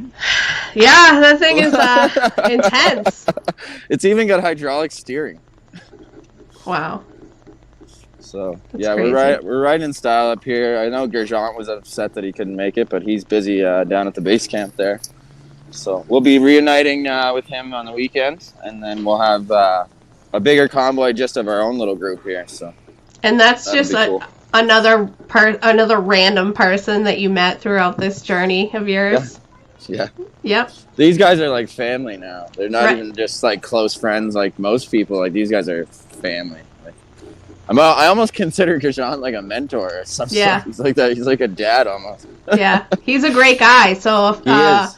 what was it, 2 months? I don't even know. It's not even worth it for me to take a guess. But at one point, while you were in Ottawa, me, you, and Gerjean had a nice hour-long talk on the live, and he's a phenomenal man, and he has a lot of great takes and shared a lot of great information. I'm gonna dig that up and find it so I can put it up on my website and people can check it out. But he after he left Ottawa, he had his own entourage, basically his brothers and a couple friends, cousin. He was like, "This is my brother, my other brother, my cousin, my friend." They're all in the same hotel room. Yeah. And they went off and they started a little Ottawa almost, a little freedom convoy. And that's the base you were talking about. Where is that? So that's down on the mainland. It's close to the ferry in Vancouver. I can't say exactly where, just for safety reasons, but it's close to the ferry in Vancouver, and we'll be live there on Saturday when we arrive at 6 p.m. Pacific time. Awesome. So, questions that I get asked the most, basically there's two of them. Number one is, if I live in Canada, how do I find out about everything that is going on? I want to go. So it's been kind of difficult, obviously, since Ottawa. There's not really a big group. We have to work in smaller groups, or else everything just gets shut down. I do have 5. I call them priority groups right now. So I can send you those, and we can add them in the comments or somewhere here. And they're the most active groups for right now. We are trying to get away. I don't like to say we're trying to get away. We're not using the Freedom Convoy name anymore. But obviously, us originals that were in Ottawa, I'm never going to stop using Freedom Convoy. Right. But as for advertising in our new movements, we're calling it more so a people's movement. We're trying to stay away from the words protest and freedom, because unfortunately in Canada that gets labeled you as a Nazi. You're an extremist. Yeah. Anarchist. You want extreme freedom. Yeah. Well, I would Sorry, go ahead, Jen. No, that's I would just suggest anybody that has that question to go to Jeremy's website, and that way you can find him on all of his social media platforms. He can plug, if you reach out to him on his website, there's a little chat box right in the bottom right hand corner. It'll go right to his email. Just say, hey, I want to get involved. I want to go. I need the information. I don't know where to go. Can you point me into the right direction? Can you add me to those 5 groups that you mentioned? If you're watching, obviously, anywhere else other than Facebook, if you're watching on his Facebook, you know how to get a hold of him. You can send him a message directly, or comment on something and say that you want to get involved. I know at one point you were looking to build like a team, Jeremy, of people that were all interested in being involved and helping. Yeah, I mean, it's kind of been like, it's kind of coming together on its own. Yep. I mean, I have a hard enough time sifting through the information. Yeah. So I definitely didn't realize how much time that would take me, and like that's literally all I do all day. Yep. Even Arch and TJ on the way up there, like, man, you're on that thing on nonstop. And nonstop. Yeah, I am. Yeah. I went through. I think I went through 4 gigs just on the drive up here today. Yep. I didn't even go live once. That's just going on Facebook. Yeah. So anybody too that has information related to Canada that just wants to share. The other question that I get asked often, probably even more often than that question, is if I don't live in Canada or I can't physically go to any of these locations, how do I still help? I want to help. I want to be involved. How can I help? What can I do? Right. Well, honestly, like, I've been saying it since the start in Ottawa. A lot of people are like, oh, I wish I could be there. I feel bad that I can't be there. But if you really think about it, the world wouldn't have saw what we did in Ottawa without everybody at home sharing everything. So that task is just as important, in my opinion. Like Australia, they were convoying 4 days after we started in Ottawa. That would have never happened without everybody at home as well, right? So everybody at home, like, if you're just sitting there waiting for somebody to go live and sharing it out, like, that's a big part. It sends a message out there to people that wouldn't normally see it. Obviously, any donations help along the way too. But we understand that both our economies in the United States and in Canada are not very well right now. So, I'm not going to stand here and ask people to donate money, but if you're able to, just know that it's greatly appreciated. We can show you where it's going. We can show you what it's doing for us. It's basically gas and hotels and food. But yeah, it's just sharing the information out is a big job in itself. Yep. Sharing posts, sharing lives. Make sure that you follow Jeremy. He's on Facebook. He's on YouTube. He's on Telegram. What would you say that you use the most? Probably Facebook? Facebook, but I have promised myself that I'm gonna get on the old TikTok by the end of the day tomorrow. Well, I'm already on there. I haven't posted a thing, and I have 200 followers. So I think if I post like 5 things tomorrow, I should be able to get to my 1,000, and then we can go get live. out there and do a little cooking. Yeah. Yeah, it happens pretty fast. I would not cook. You want to stay with TikTok. You want to stay pretty strictly in a niche. So if your niche is your freedom fighter, I would stay with that, and I would post in that. TikTok is a fickle beast, and their algorithm is very intense. But that's a conversation for offline that we can have. But as far as people following you, follow him on Facebook. He just said he does have a TikTok, so you can go find that and follow that. He will be adding more content to that. I'm also in the process of showing him more about his website so that he can compile everything onto the website. There's also a link to donate to Jeremy right on his website. He will never ask you for help, but I will ask on his behalf because I know, what it costs to just feed yourself and house yourself and make sure that you have warm clothes or whatever it is that you might need, water, coffee. Honestly, my biggest issue, the only thing I'm worried about is my phone bill tomorrow. So Jerry might not have a phone first thing in the morning. Yeah, so. And that is like imperative, in order for you to do this. So I got a couple options, but again, it goes to I'm gonna have to ask, and I don't want to do that. So. Oh, nobody wants to ask for help. I'm hoping a miracle just happens in the next few hours. It will. It's happened that way. so far. So knock on wood. Ask and you shall receive. Put it out into the universe. I was talking to Mikey about this the other day, putting things out into the universe, and it's amazing what comes back to you when you do that. It's crazy. Just like, so I was having a rough day when Gerjant asked me if I wanted to go on this trip with him, which I obviously remember, said yes right away. But yeah, my dad is gonna end up in the convoy with us, and me and my dad. No way! Yeah, he's up here in Grand Prairie. So me and my dad, we haven't really been the best in a few years, and he reached out and he's like, "How do I get a part of this?" So he's going to be rolling with us tomorrow, and then he's going to be at our overnight event with us tomorrow as well. So. I've heard a lot of stories about More families. things happen. Yeah, I've heard a lot of stories about families being brought together because of, like, you know, people would go to Ottawa, and then any family members that had kind of abandoned them or stopped talking to them over the pandemic, they would say, "Just come, just see for yourself, just come." You know, and that family member that was still wearing the mask or what have you would come and see everything for themselves and say, "Oh, wow, okay, you know, my eyes are open. I'm seeing things a little bit differently now," and becoming more aware. It's really, I am grateful to have been a part of it here in Mass. See the boys So, there. So thank Gerjant's you. got like some underglow, red underglow to match the flag, and crazy. the wires weren't working, so he's like, "Oh, we got to get that fixed before it gets dark."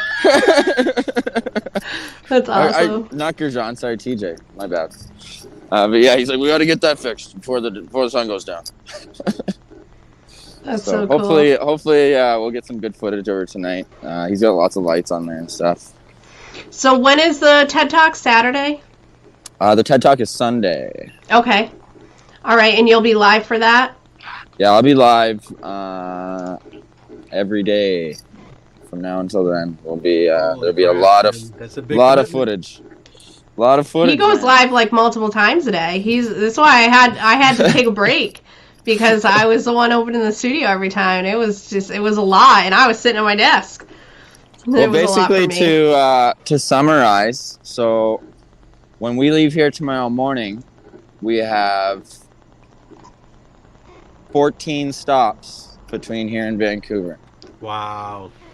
And every single one of those is like a short little slow roll meet and greet. So that's why it's going to take us 2.5 days to do what we did. One of those stops, how much are you putting in gas each time? I have to ask. So today, we did we stopped 3 times on the way, about 150 each time. And then, but when we got to Alberta here, it was 20 cents a liter cheaper. So we just filled up for quite a bit cheaper at this stop. But we just did our 4th fill up of the day. You guys use Gas Buddy up there? Does that work up there, or is that only in the States? What's that? Gas Buddy? I'm not sure. No. All right, check it out when you're done. It's an app. I'm just show you full of who's information cheaper? today. It's an app, so it tells you the gas stations around you by price, so you can always stop at the least expensive option. It also, you can apply for a card. It doesn't cost anything, but you get a card to use to buy your gas, and if you use their card, it's linked to your bank account. It's not like a credit card or anything. It's like a member card where you get points. You'll get and discounts. Okay. Yeah, and you redeem the points to get like a Starbucks gift card or Walmart or whatever. Okay. Cool. I'll have to check it out. Just a little discount thing. I know one trick is you guys have Costco down there, yeah? Yes. Oh, yeah. Yeah, so Costco, I don't know if they do it in the States, but in Canada, Costco guarantees 6 cents a liter cheaper than the cheapest place in town. That's what I do for, I have a BJ's membership, which is similar to Costco. Yep. So I'll go there and get my gas there. Hot Stick, is that Carrie? Hot Stick? Is that Carrie Bennett? I don't have no idea. They said it's here. Yeah, I'm assuming they're Canadian. Yes, they are. I think that's Carrie Bennett. Hey, I think I remember from one of our other shows. Following you on Twitter, is she going to take care of 50% of our quota for the day? You got to hit that follow button. No, I'm pretty sure that they already follow me. This person just told me who they were, and now I can't. It's eluding me. They just said, "Oh, by the way, I'm Hot Stick." on Twitch. It's and not, I was like, it's not oh, okay. Carrie. And now I'm like pulling a blank. No, now they're not going to tell us. Nope. Okay. I'll get a message later and say, oh, by the way, I'm Hot Stick. Actually, I'm going to search my messages and then I'll be like, oh, yeah. So Hot Stick, light bulb. The question in the chat, are you following on Twitch? If you're not, you must hit that button. Then we only need one How more. close are you? Oh, you're so close. Two away. If I could get into my Twitch, Twitch, find a friend. I could be one of them. But I can't get in. I know who it is. I knew. I'm so sorry. I was like, somebody just told me their name was Hot Stick. Who was that? Yeah, like I'm just gonna show it. Like the. I'm gonna let you stay incognito though, Hot Stick. I'll text you and be like, haha, I know. Even the inside of this rig is just badass. Dude, it's totally Mad Max. There's the air horn there. Love it. Yeah, it's a beast, man. It's a beast. Well, that will definitely get through any barriers that you put up. It looks, honestly, if standing from the front, like dead on the front, it really looks almost like those police vehicles that they had in Ottawa, those armored ones. Yeah. Obviously, more Nazi-esque, I guess. No. How fitting. Freedom fighter. More freedom fighter. Not so Zelensky. Okay. Soon we won't even be able to say the word fighter. Do you think? Yeah. Do you think it's a threat? Yeah, it's pretty intense. Somebody just asked, how can we help you pay your phone bill? E-transfer is the easiest because PayPal keeps holding things for 21 days, unfortunately. And you have that link on your URL there under your chin? No, I can set that up on his website. My best suggestion would just be to send him a message on Facebook if you're interested. Yeah, me too. It's fine. I can connect you to him. But e-transfer, we have found, has been pretty much the fastest way to get finances to and from. I've had a bunch of people donate to me through PayPal or Venmo because I don't have that hold, and they say, hey, this is for Jeremy. Can you send it to him? And I just transfer it to him. So that's an option too. We can definitely add the e-transfer information onto his website, so it'll be there. But it is the easiest carry. Yeah, it usually takes I think it takes an hour for the money to go through from one end to the other. So the e-transfer is a really neat option, and we found out that it's not just for Canadians. So Canadians, you guys have that email transfer where you can just send it through email. But there is a website called PaySend where you can actually go online to PaySend, or you can go download their app, PaySend, and you can send an electronic transfer to anybody throughout the world. And it does the exchange for you, the currency exchange for you, and it's pretty fast. I've used it with Jeremy now, so. Hope everybody doesn't mind. I'm smoking. I can't smoke in the vehicle, so. I look exactly like you. That's okay. I noticed you were rocking the same way. I was trying to match your cantilever here. So while I have you, you want to talk about Elon Musk joining Twitter? Say it right. Do you want to talk a boot? Oh. I think it's awesome. Well, not everybody thinks it's awesome. So I don't know if you saw this article or if you heard about it, but the employees of Twitter are having a panic attack. Why? Because they have to tell the truth now, or what? Well, it says Twitter employees are triggered by Elon Musk buying ownership stake in platform. This article is from the Post Millennial. And let's see. Twitter employees are speaking out after it was revealed on Monday that tech billionaire... I hate pop-ups. Sorry. Tech billionaire Elon Musk is now one of the largest shareholders in the platform with 9.2% ownership. This comes after it was rumored that Musk might be in the market to buy Twitter and secure the holding for free speech in America following CEO Parag Agrawal's claim that Twitter is not beholden to American free speech laws. In response, Some employees at Twitter took to the platform to express their unease with Musk taking such a large share of ownership. Well, maybe they should become the richest man in the world and buy more. So as soon as I heard about him doing this, I was like, wow, man, that is the definition of FU money. Yep. Like, that is if you ever want to aspire to have FU money, that is the definition of it. You know, Like, the first thing I thought when I heard about this story, Jen? what? Why the hell didn't Trump think of this? He can't afford it. Oh. Well, that's So, what you I want us seem- to make a prediction. How long till Trump gets his account back? Well, so here's the thing. Twitter came out and said, we absolutely will not reinstate Trump's account. They refused. Well, what when their boss says you have to? Well, he might be the largest shareholder, but they have a board, so everything has to come to a vote. Which he just got on the board on top of it. He just got on the board. So he made a post the other day that said, who wants an edit button? And he voted on it, and he has come out and said, I want your feedback. I want to know what changes you want to see on Twitter. I want to know what you guys have to think. Like, Dogecoin hits Twitter. Dogecoin. What's that? What's that? We need Dogecoin on Twitter. I would make that suggestion to him, because he came out and said he's open to suggestions. Where was I going with that? Sorry. It's okay. My whole train of thought went out the window. It happens. It does. Happens to me 50 times a day, so don't even worry about it. But what a great picture too. That smile, like that's just like yeah.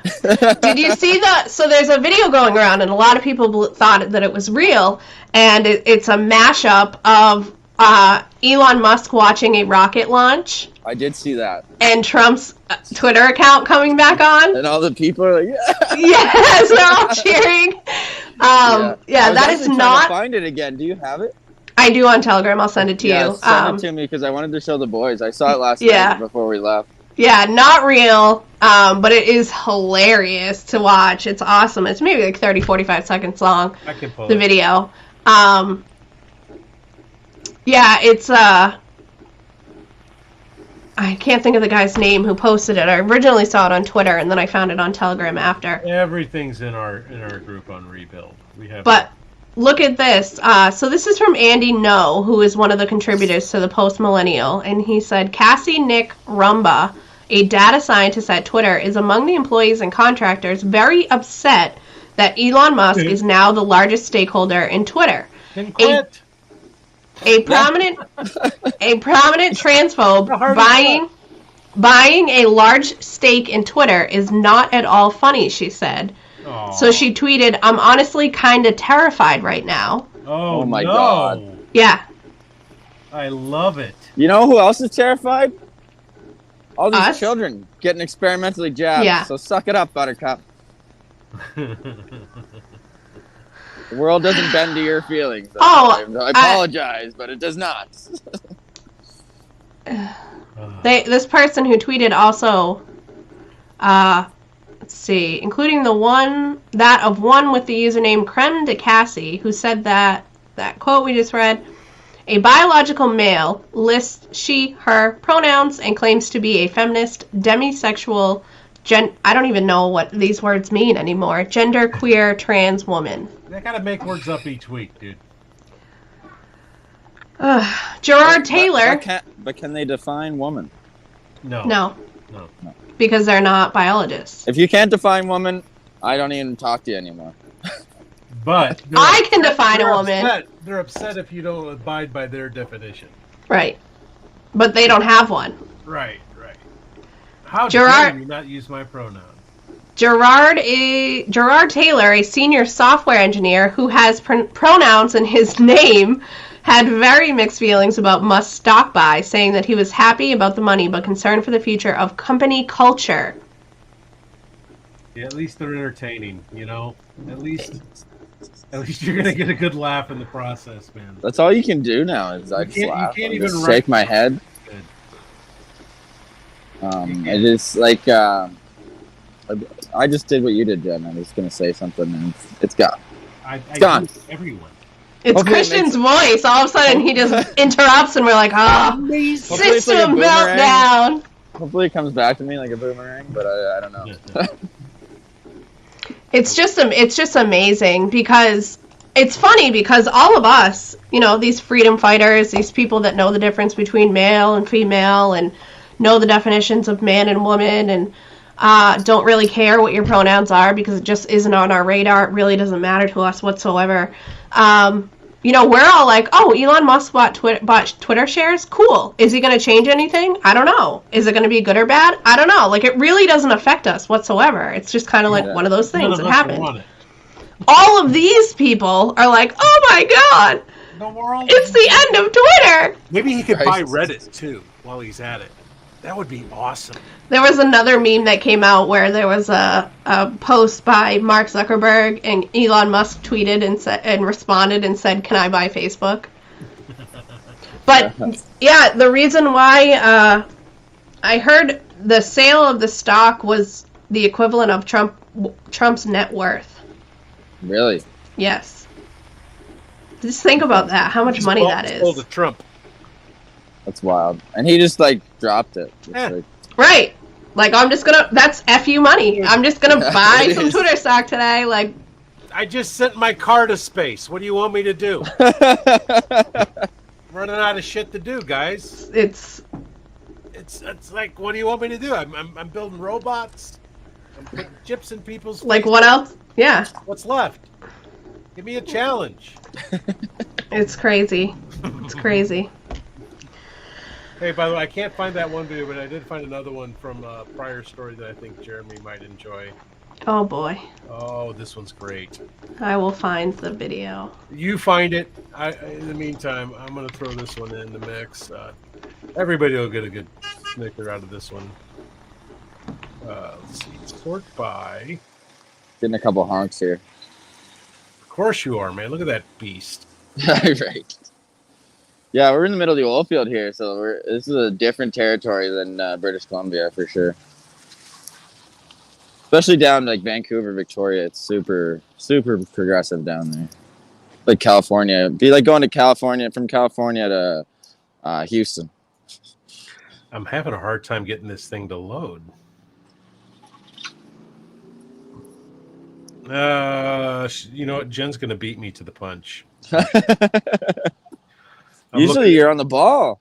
Dude, I know. My internet's been all over the place. It's been spotty. It's probably I'm gonna try. Well, they're blaming it on that solar flare. Did you see that?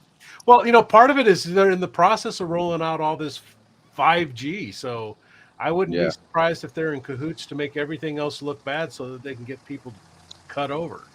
Right. So who knows? I wouldn't put it past them. Nope. Not when you've got FU money. You know, that's when the crazies come out. Hold on, I got it. I think I got it. Did it finish? Did it finish? I'm just going to touch on this while you're loading there. What are gas prices in Canada? So when we left BC, it was $2.14 per liter. Wow. I'm not sure what the conversion is to gallons, and I don't even know how to go there, so I apologize. But when we get to Alberta, it's $1.60 here, so almost 50 cents in difference. Wow.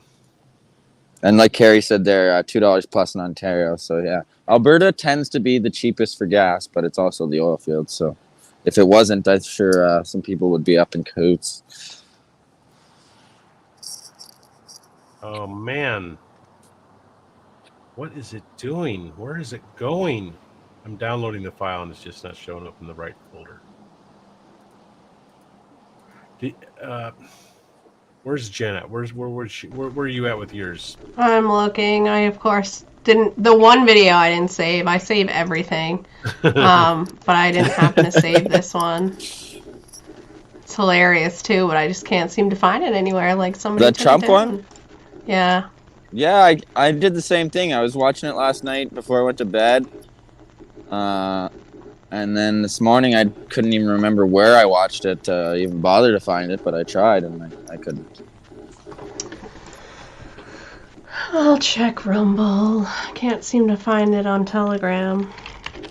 I I am going to pop off here sooner than later, just Yeah, to no conserve problem. what little data I do have left until we get to the hotel.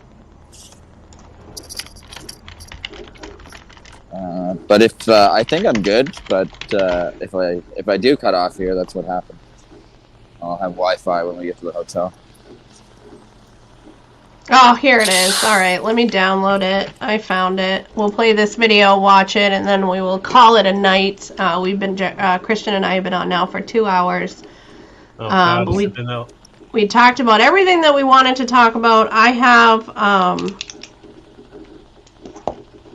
the only thing I didn't mention so far, which I will talk about tomorrow night. They did two more switches on who is going to be the judge in really? the yep. The Epstein thing? Nope.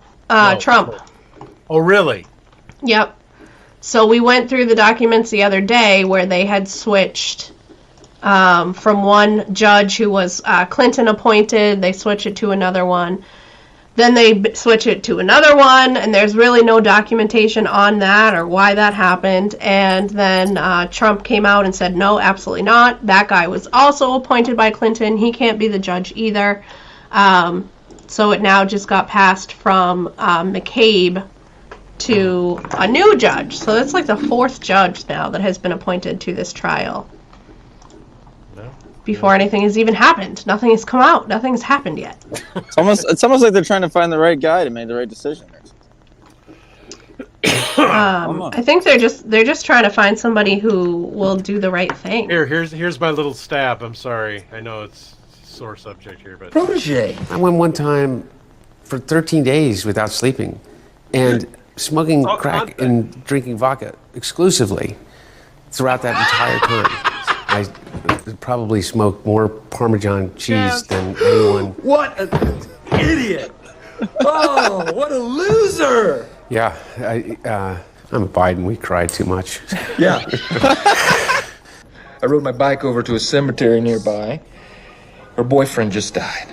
Yeah, I'll throw in a wedding every now and then, but funerals are insane. Overwhelming grief. The chicks are so horny, it's not even fair.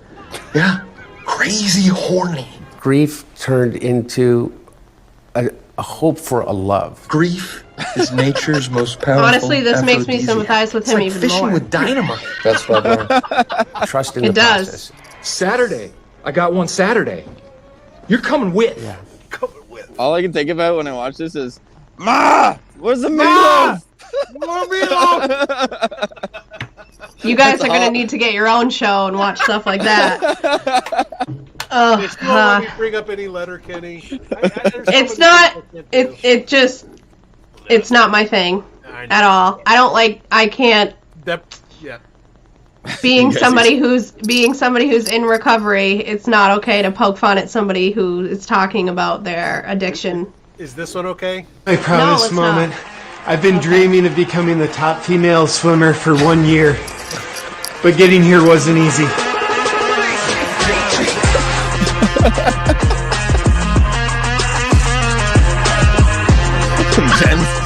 Jen's getting pissed. I first learned how to swim when I was 7 years old at Boy Scout camp. What might surprise you is I was actually a really slow swimmer at first. I'm sorry, I don't let this. You have to go blind that one. It's got a nice junk shot. It's beautiful. It's a junk absolutely artistic.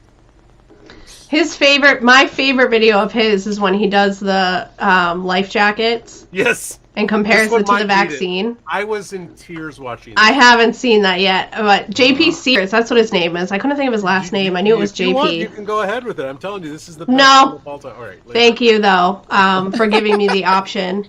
I appreciate it. He's just like, there's literally nothing I can do once he puts it on my screen. I'm like, oh well, that's on my show now. Okay, Yeah. thank you. Here is that video that Jeremy and I were talking about. Oh yes.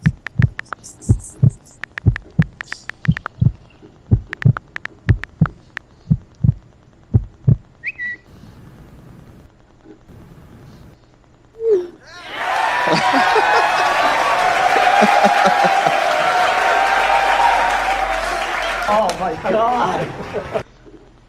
Although It's that'll great. never happen. Unfortunately. It is great. But no, I guess I saw a story, and I haven't dug into it yet, but I saw a story that says Twitter is refusing to reinstate his account. Yeah, they will. So he's gonna have to buy the whole darn thing with FU money. yeah, or start his own.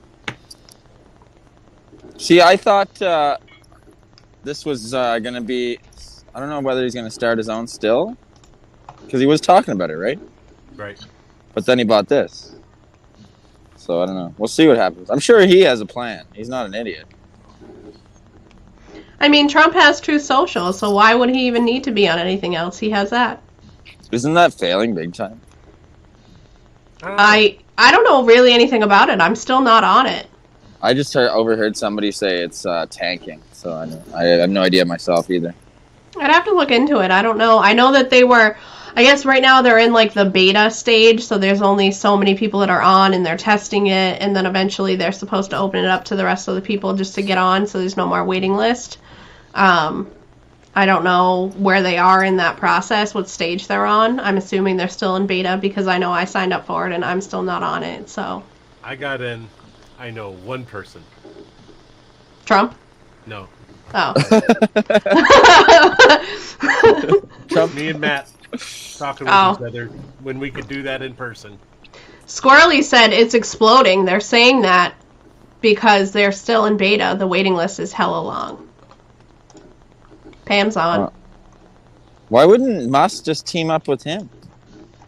Obviously, they're lacking the technology that Musk is gonna Elon has. Scare all of the snowflake employees away from leaving Twitter, and then they'll start to collapse, and then Truth can buy it.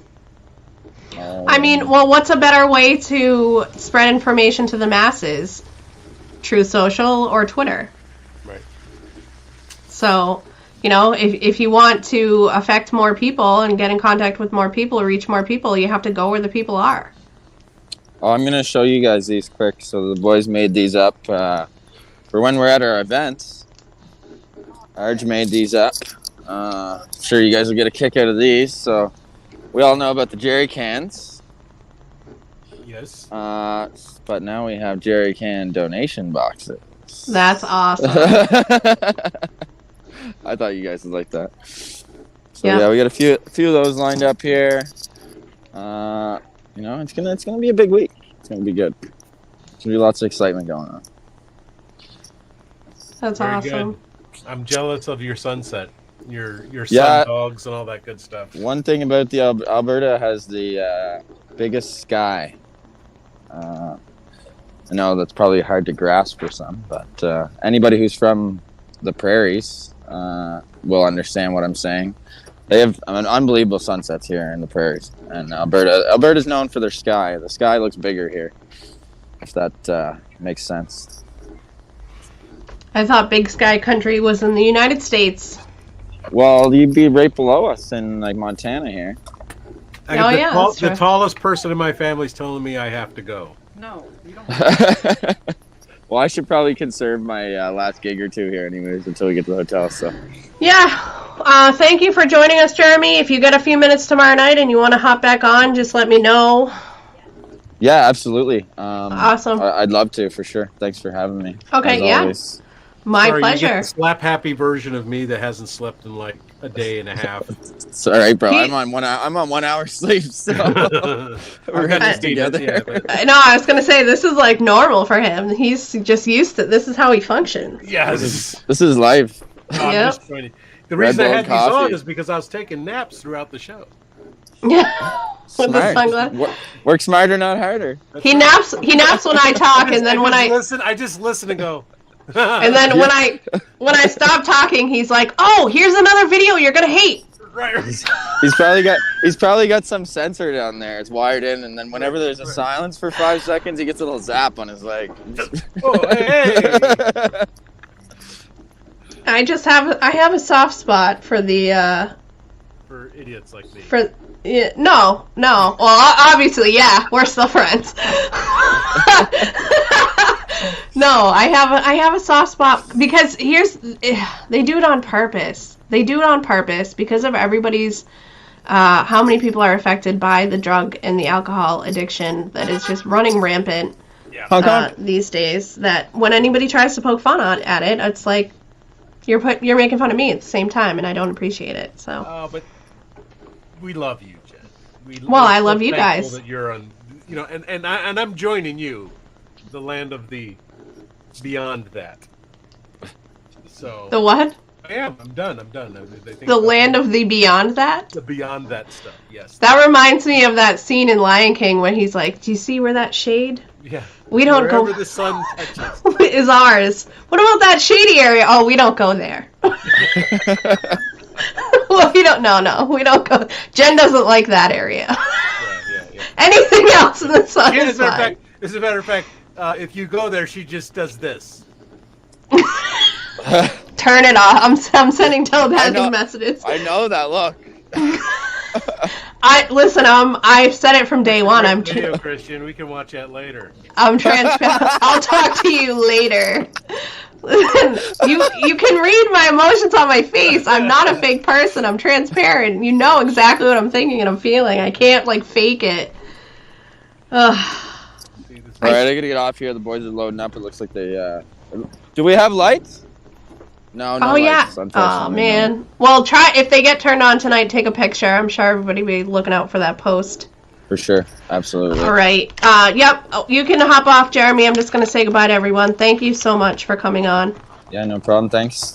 Love You're everybody. welcome. Thank you. See you, dude. Good hanging with you. We'll see you tomorrow night. We'll see you guys tomorrow.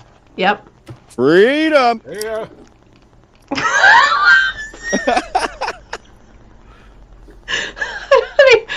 Sounds like Biden saying freedom. Oh man. Well, Christian, thank you for another. Totally botching another show. No, hey, it's live, and we never know what's gonna happen. I don't know when I show up.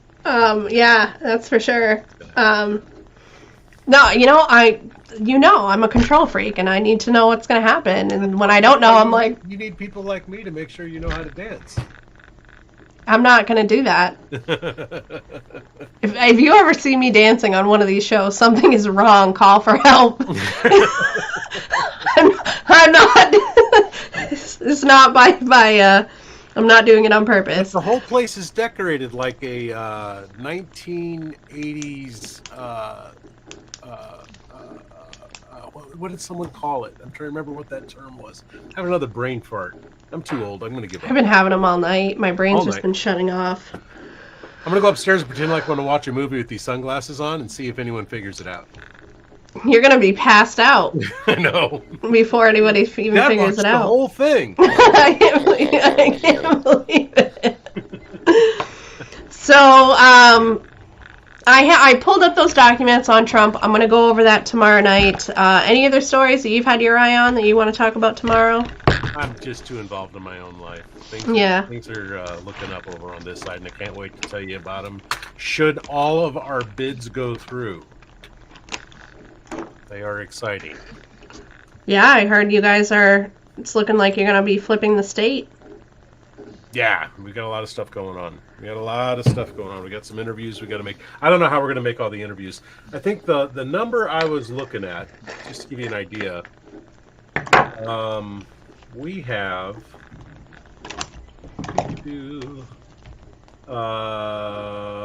if my spreadsheet is accurate, we have 252 Republicans running in the state of Illinois.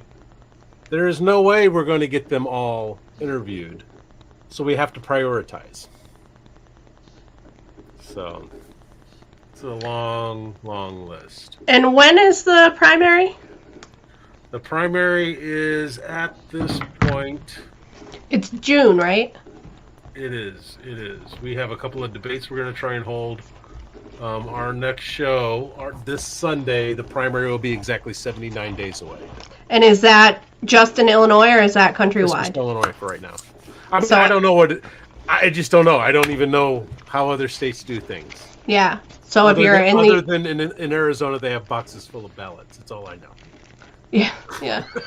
If you're in the United States and you're interested in voting, I would definitely suggest looking into when your primary is coming up. Obviously, Illinois is in June. This is where you get to say who's on your ballot. This is the one chance you get. Yep. If you don't like what's on the menu, here's your chance to change it. Yep. So get involved, stand up, speak out, make a change until we all have FU money and we can all buy shares in our favorite companies. Right. This is how we do it. Until I can buy StreamYard. Yep. And I'm gonna buy. I don't know. You know what? I honestly, I think I would just buy a plot of. I would buy a plot of land. No, you have to buy a company. What company are you going to buy? I would buy a. Ooh, hard question. Yeah, it is a hard question. What company would I Say buy? it in the comments. Everybody, tell us if you have to buy a majority share in a company. What company are you buying?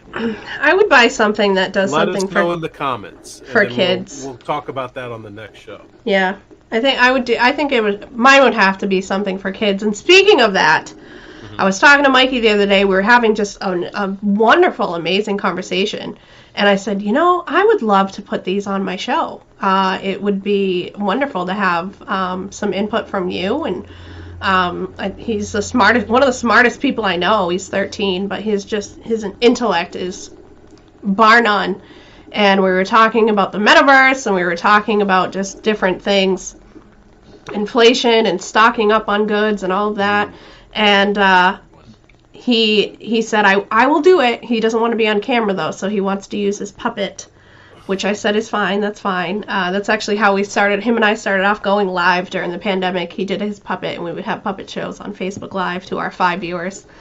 But I want to start doing shows where we cater more towards the teenage, preteen age, and we just kind of talk same stuff. We talk about news, but we're talking to kids about how they feel, what do they think, and are you aware of this? And because everything that's going on in our world is going to be they're going to be facing sooner rather than later. So I would love to get some different, their perspectives on it, their thoughts, their ideas, their opinions. We have our children, our future, are assets to us, and not too many people really take the time to listen to them, which is unfortunate.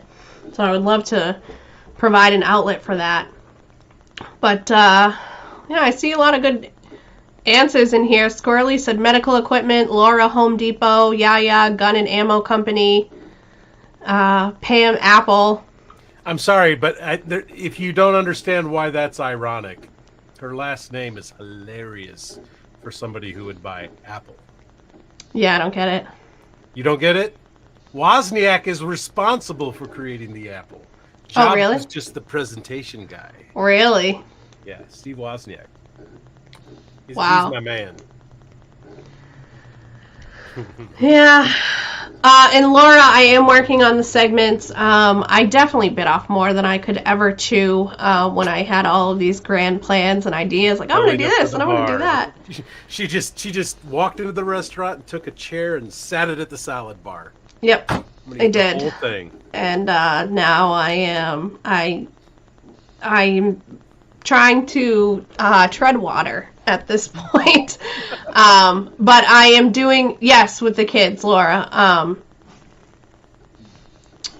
So before I take on too much more, we do have a movie night coming up on Saturday. If you guys are not a community member already and you want to get in on movie nights, please go to my website. Do we have a pick yet? Is that up with me? We don't. So if anybody has any suggestions or ideas, I don't even know what topic what kind of theme we want to go with, because so much has happened, so many things are going on.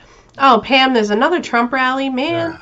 What is the point? By the way, on the last Trump rally, I don't know if you noticed, in the last 2 to 3 minutes, it sounded very much like, I wonder if I can pull it up before we close, because as soon as we go into the song, you'll recognize this, okay? Really? Oh, dude. Wait, I have something. It's weird. All right.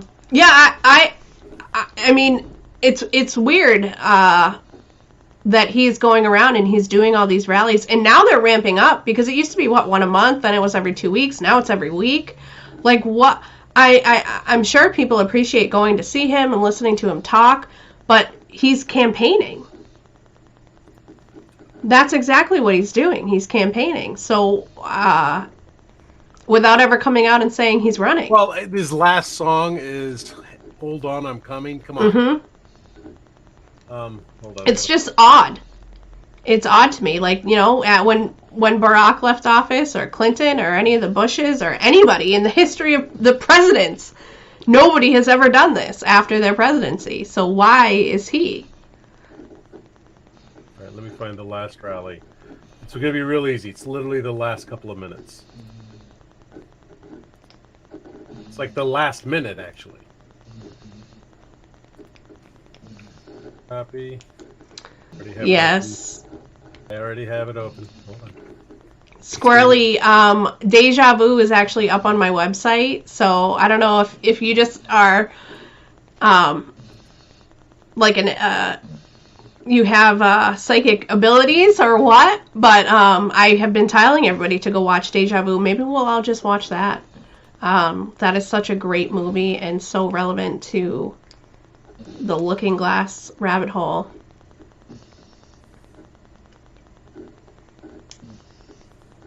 Hold on, I think I found it.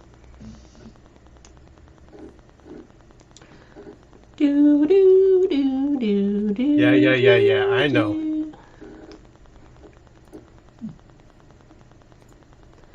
Do, do, And its do, politicians. There is no Got the mountain audio? we cannot climb. Yep. There is no summit we cannot reach. There is no challenge we cannot meet. There is no victory we cannot have. We will not bend. We will not break. We will not yield. We will never give in. We will never give up. We will never, ever back down. What? Did you catch that? No.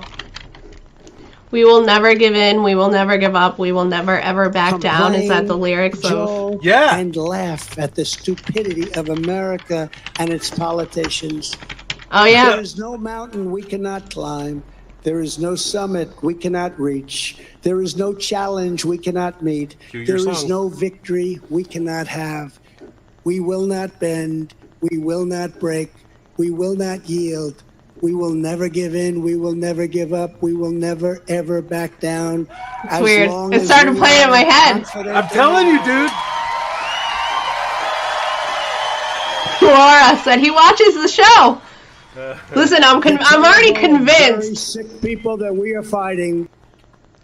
I'm already convinced that Tucker Carlson watches the show. Now you're telling me Trump watches my show too? I mean, who else? Who's next? On my edit, you know I'm going to take that exact clip. Yeah, that would be awesome. Now it's playing in my head on those repeat. 3 lines and Falcon finishes with "Never Surrender." Yep. It would have been epic if he said that too. Said it, I was on. Then I would have been convinced. Like, okay, fine. I would have just opened the show and been like, "Hey, what's up?" Literally, at that point, it would have just been red, white, and blue confetti. I think that's your favorite feature. That's just. I love you, Laura. Thanks for saying that. She said, "Be a critical thinker. You made the song famous." We didn't make it famous. Billy made it famous. Ham said Falcon made the song for a purpose. Absolutely. It has such an incredible message, so strong, and anyone that listens to it, it's just one of those songs that you listen to and you just can't help but have some sort of a feeling, you have some sort of a reaction to it. That's incredible. And with that, we'll end tonight with our song, as we always do. Thank you guys all so very much for joining us. I will be back tomorrow night at 7 o'clock Eastern, 6 Central. Christian, are you planning on joining us? You'll probably talk me into it. Don't let him fool you guys. I literally am like, "Hey, you want to come on tonight?" Yeah, okay. There's no talking into. There's none of that. No. No, I hope that you come and hang out. If not, that's okay. We will see you next time. If I don't, I'm going to go to Michigan and hang out with my wife. Oh, that's cool. Yeah. So, we'll see. Yeah. All right. Well, either way, I hope you all have a wonderful evening and an incredible day tomorrow. I love you. Here's our song to end. High five. I will see you tomorrow. You know they all did it. If you go like that, we can high five each other. Nope. Yeah, ready? All right, enough of this. See ya. Love you guys.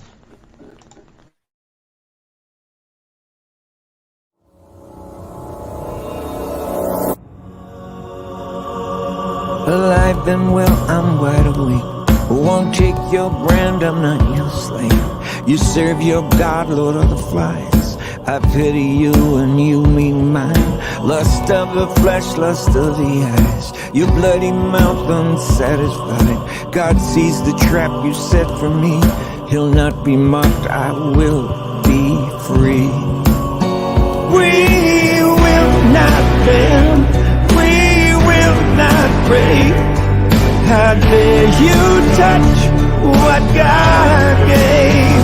We'll never give in, never give up, never back down, never surrender, never surrender. Your fear will not make me behave. I won't march in your masked parade. Your hollow threats won't shut me up. I won't bow down, enough's enough. You say you'll give us what we need, as if you own the air we breathe. Stand up 100 million strong. Thought we'd lie down, well you thought wrong.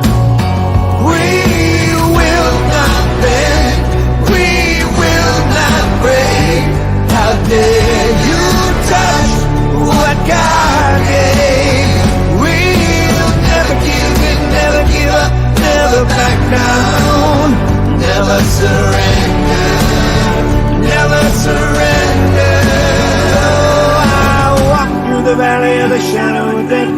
Just keep going, keep on going. Jesus with me every step. Just keep going, keep on going. Walk through the valley of the shadow of death. Just keep going, keep on going. Jesus closer than my breath. Just keep going, keep on going.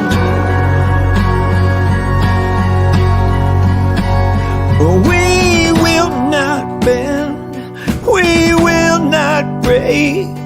How dare you touch what God gave? We'll never give in, never give up, never back down.